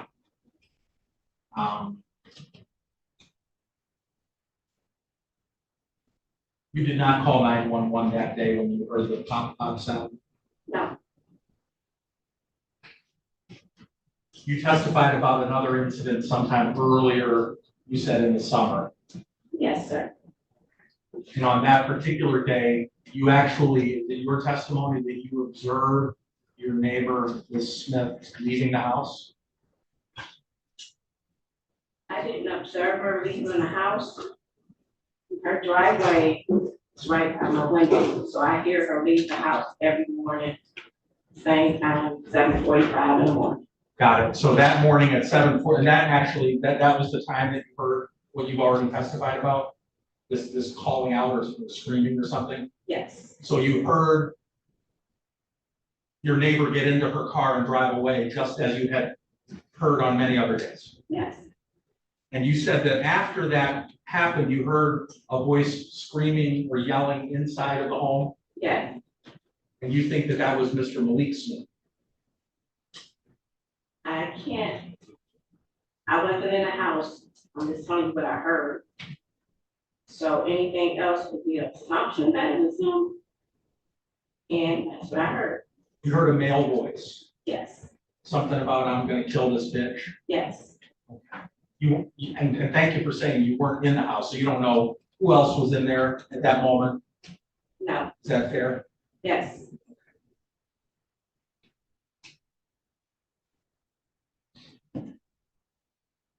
When you said that you heard an EMS, did you also see an EMS later that day with your eyes? Yes, when I heard the EMS, fire, whatever, EMS Yeah. fire, yes. I went, looked out the window, and that's when I did observe Malik getting into the EMS, he had his hand up. Got it. Yes, That was that same day, the same day that I heard the yelling. video. Got it. Thank you, Ms. Murphy. Can you read? Just very briefly, Judge. Ms. Murphy, there was some discussion of the pop you heard. Was there any pause between the two pops? I don't believe so, I heard pop, pop.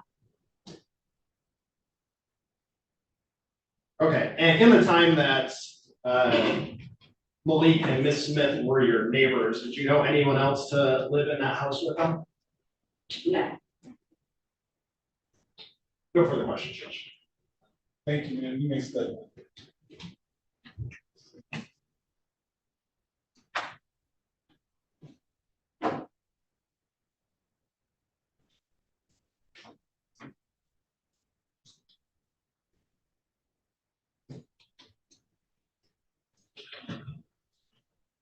Judge, I'm planning on attempting to admit some body cam footage to this next officer. I can either step out in the hallway and show them the footage in advance of the hearing, or we'll just do it live during this.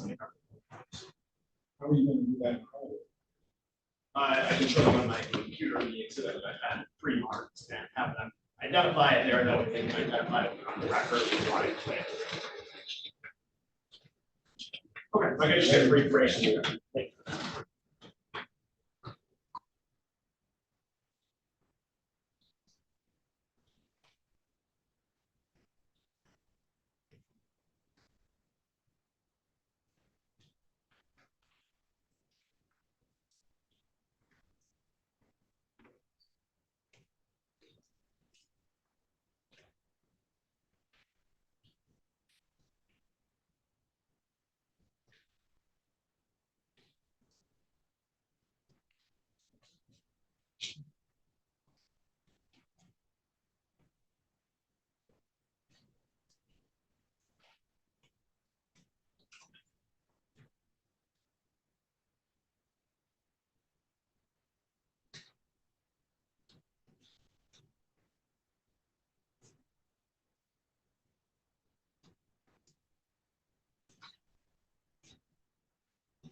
Thank you, Judge. People call Officer Gabrielle O'Brien to the stand.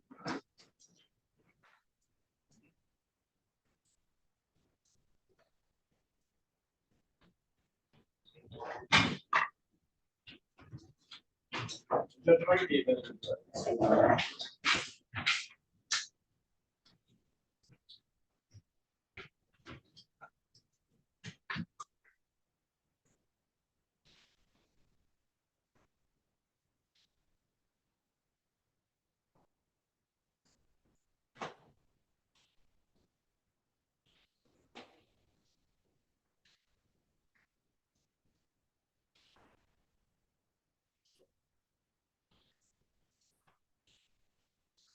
Please raise your right hand.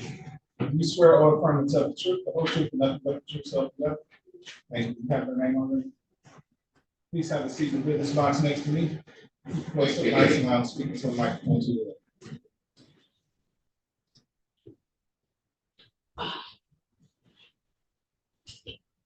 Sorry, myself here readjusting, it's a little messy outside.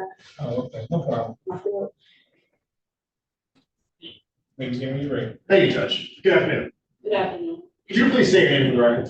Officer Gabrielle O'Brien, And how are you employed, Officer O'Brien? through the Detroit Police Department, sir. Have you served with any other police agencies previously? No, sir. How long have you served with the Detroit Police Department? 4.5 years. And were you working in that capacity on the morning of October 14th of 2023? Yes, sir. And were you dispatched to 15440 Brainerd Drive? Yes, sir. Is that in the city of Detroit? Yes. Is that Wayne County? Yes.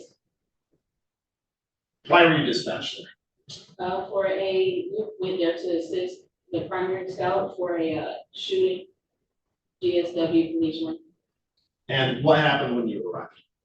The original run was for a shot spotter. And then we got a call about shots fired for a female shot in the back of a rear of a location.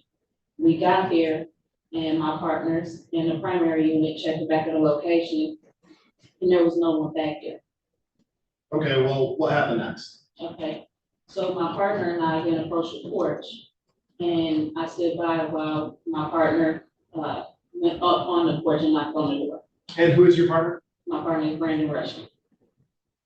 And what happened after Officer Rushton knocked on? The defendant opened the door and my partner asked him what happened. Okay, before going any further, you said the defendant, you see that individual on the floor here? I do. Where are they seated?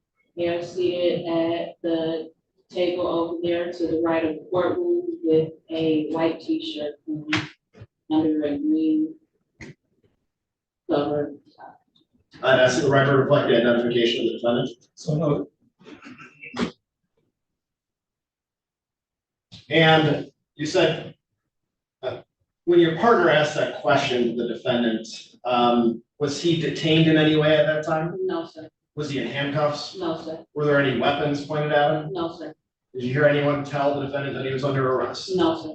Where was he physically positioned at the time of He that was question? physically positioned in the vestibule of the front door, right, just over the threshold between the porch and inside of the home. Did you or any other officers stop him from re-entering the home? He never exited. And did you hear any officer order him outside the home? No, sir. Okay, what did the defendant say in response to that question? The defendant then, after my partner asked him the question, the defendant then stood still for a second, threw his hands up and got to his knees and said, he was making hand gestures also. He said, domestic, she attacked me, so I had to pop one. Indicate, showing, making like a gun shape with his hands. And what happened after the defendant said that? I then approached and said, where is she? And I grabbed his hand because once he said he popped one for the safety of myself, my partners, and him, I then went in to detain the defendant. So I grabbed his arm and went to detain. And was he detained? At that point, yes, Okay, did you enter the house at any I point? did. Did you have a warrant at that time? No, sir. Why did you enter the house without a warrant? There was exigent circumstances. And what were those? Those were, he stated also that she was in the back bedroom. So because of the nature of the police run that we had, the circumstances warranted us to check for the person's hurt. And when you actually entered the house, what did you see? I saw the victim in a recliner chair, kind of slouched down with her left hand over her face with a gunshot wound to the middle of her head. And did you touch her at any point? Yes, I did have gloves on, but yes, I did her right hand, I'm sorry. Anything notable regarding that touch? She was cool and a little bit stiff. Do not recall how stiff, but the temperature of her body was cool. Did you make any other observations while you were in the house? I did observe like a big pool of blood on the floor behind the recliner. Possibly may have leaked from the chair. That had began to thicken. And did you see any blood on anywhere else in the room? No, there did not appear to be blood splatter, no. And did you observe any weapons? I did in the restroom of the location. And where is that room in relation to this room that you were just describing? The location where I saw the weapon? Yeah. Okay, the bathroom was to the first room to the left, that like right after the living room. So you come into the house, the living room is to the left-hand side. You go up, and as soon as you enter the hallway, the restroom is the first room to the left. Okay, and then where is the room where the seat is?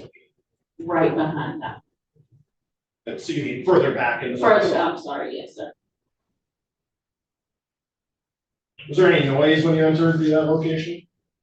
There was a Bluetooth speaker in the bathroom on top of the mirror playing music.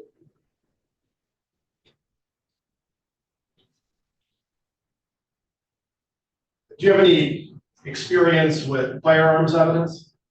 Yes, Did you notice any other firearms evidence other than the gun itself? I did not observe any other firearms other than the one in the restroom.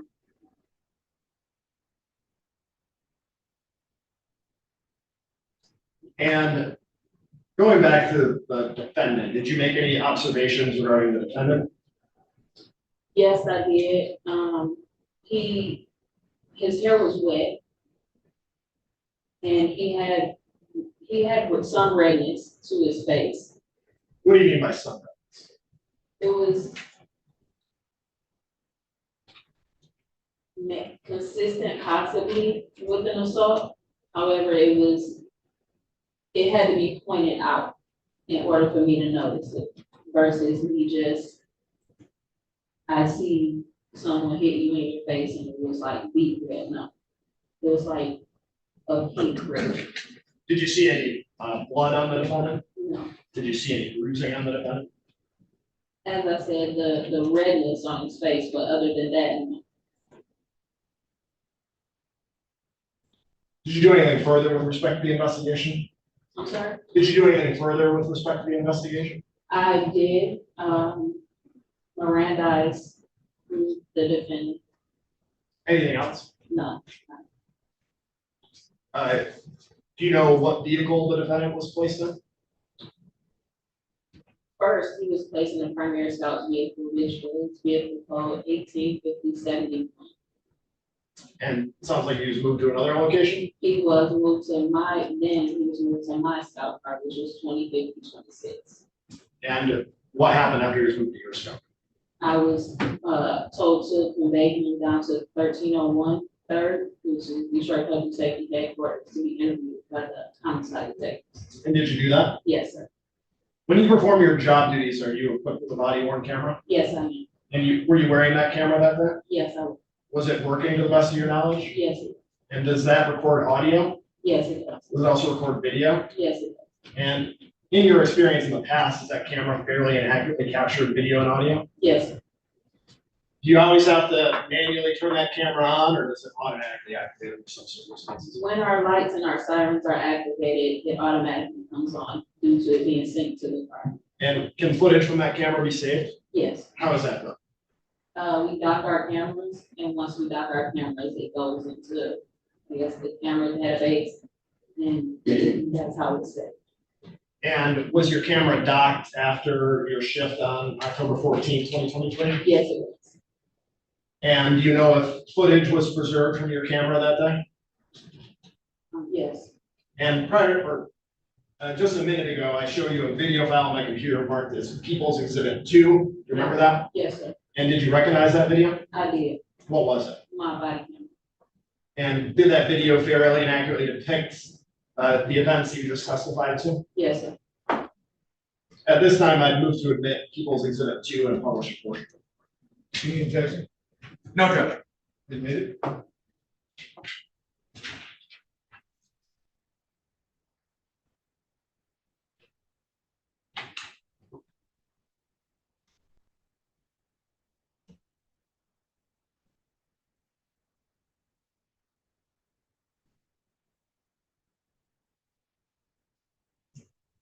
Okay, I'm playing People's Exhibit 2, which has been published on the screen from the 4-minute and 48 second.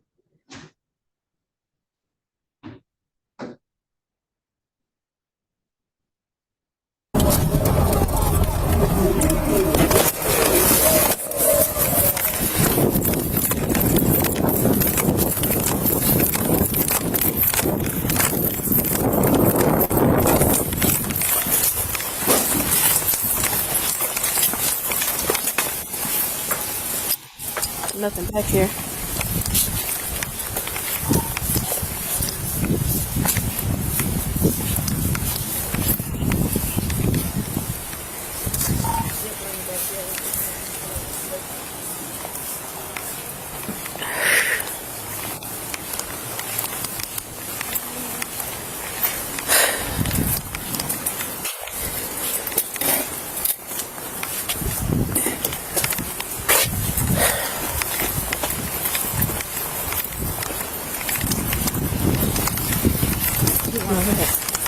My little fat ass breathing hard.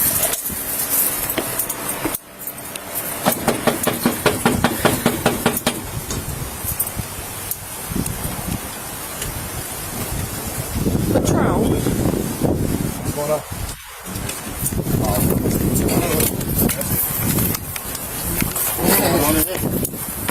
Well, wait, before we come in, we didn't know what's going on. Well, domestically, she started attacking me, and I had to fire her. Where's she at?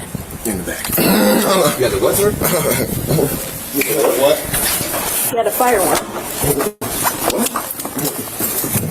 Y'all walking past, and this man just said he fired one. I was in the bathroom. I just had to find it. What the fuck? And Judge, I stopped the video at the 6-minute, 39-second mark. Again, this is People's Exhibit 2. I don't believe there are any family members of the victim in the courtroom, but in case there are any watching on YouTube, I would warn them that the next scene is graphic.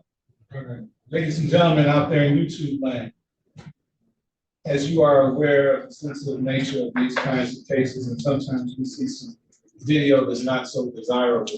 If you are connected to the complaining witness in this matter, or if you just don't have the stomach for that, I urge you to look away for the next few moments. Thank you, Judge. I'm going to replay from that same mark, 6-minute, 39 seconds. Comments.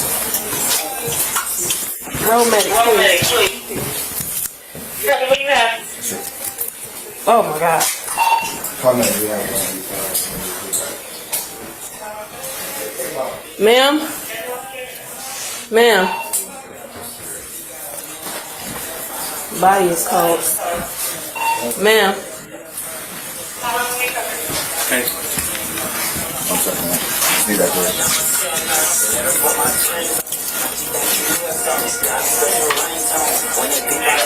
She's there? Yeah, she. And I'm stopping people's exhibit to at the 7-minute, 17-second mark. I have no further questions. Carson, Zan? Thank you, Judge. Officer O'Brien, you say that you responded to this location on a report from a shot spotter. Is that correct? Did I hear you correctly? Correct. And then is it your testimony that at some point in time there was actually additional information that you received that in fact shots were fired at that location? Correct. Obviously, you weren't present when they were fired, true? No, sir. You testified that the gentleman seated here is the young man you saw when you went to the door of that house? Correct. And you testified that when you saw this young man, perhaps not the very first second, but as you interacted with him, you observed some redness in his facial area? Yes. Is that correct? Correct. And in your experience, that would be consistent with perhaps some trauma that had been sustained? An assault, yes. An assault that maybe he had sustained? Possible assault. Possible.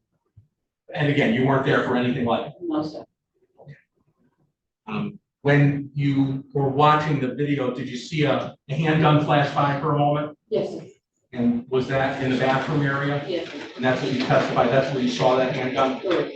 Did you personally secure that handgun? I secured it in that moment, yes. Right then you did? Mhm. Yes? Yes. From your hands, did it ultimately make its way to an evidence technician? Do you Yes, know? it did. Did you place that firearm on evidence? No, sir.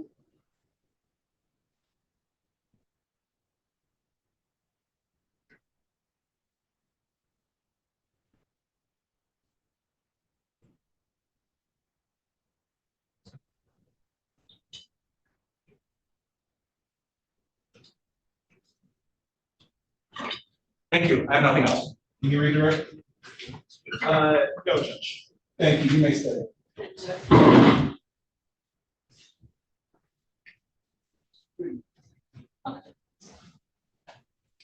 At this time, Judge, people move for find over on counts 1 and 2.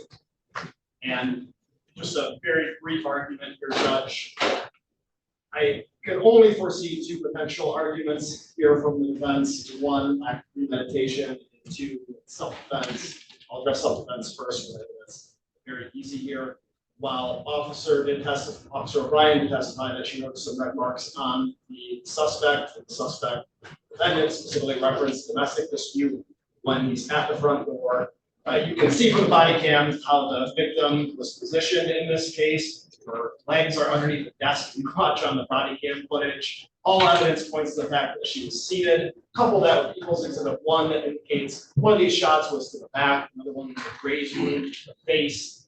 That tells me that the mother of the defendant could not have possibly been in a position to endanger the defendant who had an honest and reasonable fear for his own safety. So I don't believe there's any credible self-defense argument, plus it's typically a question of fact reserved for a trier. With respect to premeditation, again, that goes to the positioning of the victim in this case, the fact that all evidence that this court has seen points to the fact that she was seated at the time that she was shot by her son. You can see on the body cam footage, again, her legs positioned under the desk. Officer O'Brien tested there was not blood splatter in the room. It was just all pooled under the chair that she was seated in. And then again, the position of the gunshot wounds from People's Exhibit 1. Based on that evidence, premeditation can be inferred. There was no circumstance that required the defendant to act quickly or act out of heat of passion. This is just a cold-blooded killing of his mother. And especially when you couple that with the testimony of Ms. Murphy, who explained that in the past he has expressed a desire to kill his mother, shouting it from across the street. But that, Judge, I would ask for a find over both counts 1 and 2. Mr. Woodyard. Judge, I think the question of premeditation obviously is before the court. I don't think the court should give any weight to Ms. Murphy's testimony about what may have been said some months before in a circumstance that nobody's really sure what was happening. that particular phrase, I'm gonna kill that bitch. I don't know, it could be employed in any one of a number of circumstances in a colloquial manner. I don't think the court should give that any weight. As it relates to the instant offense, the allegations before the court and the evidence you've seen, it's our contention that bind over on the charge of first degree premeditated murder would not be appropriate.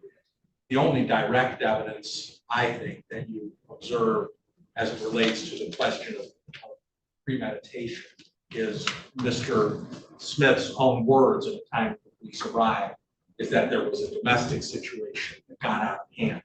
That, coupled with Officer O'Brien's observations that Mr. Smith had what appears to be evidence of having been assaulted, would tend to corroborate, I think, support a finding that this was perhaps an action that was engaged upon in the heat of the moment, as opposed to premeditated. So we don't believe there's been evidence that you can find, even by a probable cause standard, that premeditation.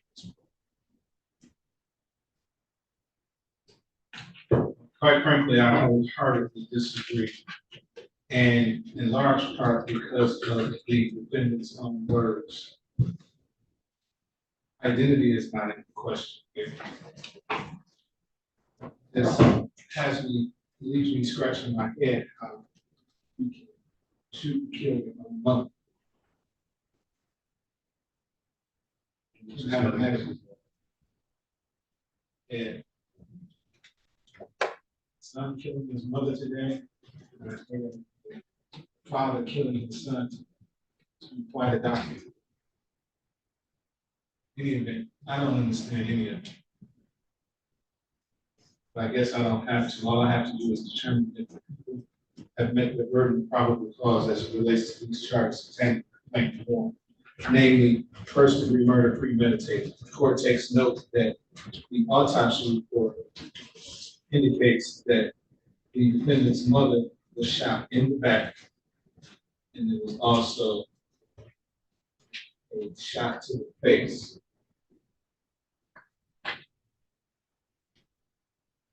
A grazed gunshot into the face.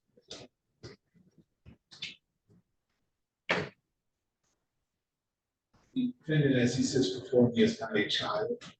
He appears to be a full-grown man.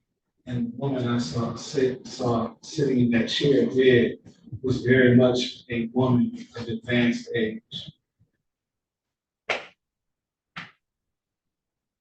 Even if she did go upside the head, I don't understand how you shoot your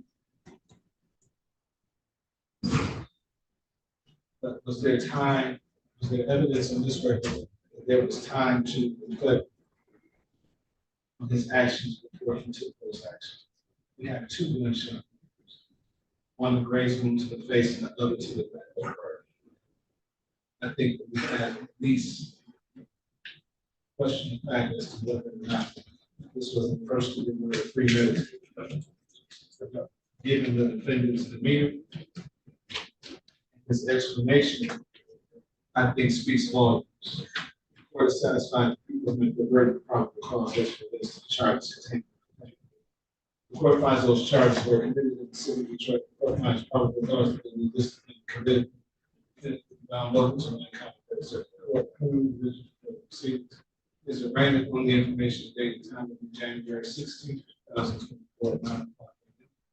Then it will be remanded to the custody of the county sheriff. Right, so.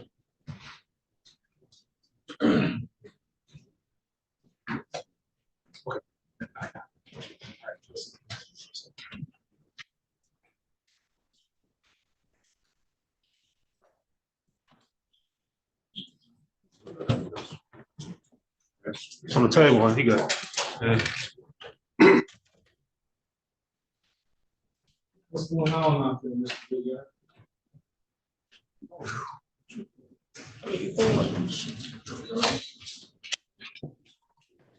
There's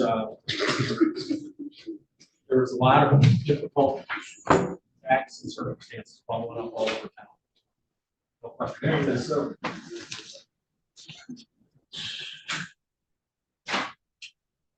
Judge, while I'm here, without engaging in any expert communication, I do want to warn you that I'm scheduled for an exam for you on Thursday at 1:30.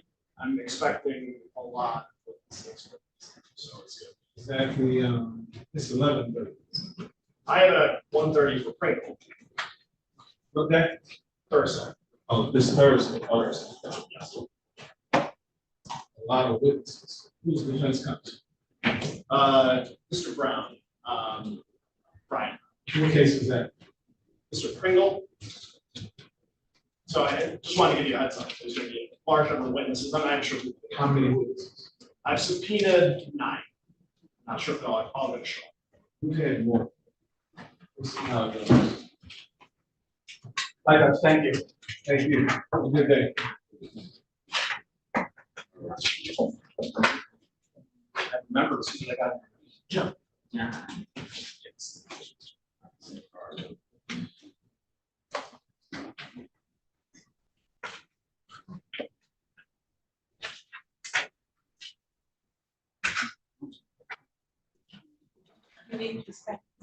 Okay.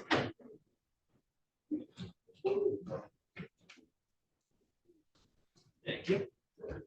See you all Thursday. Okay, take care. Yeah, you too, Josh.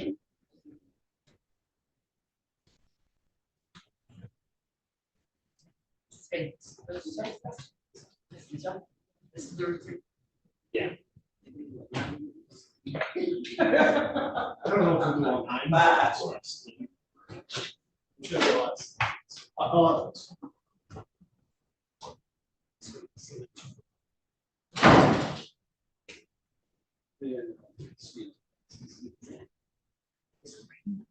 There was one. No.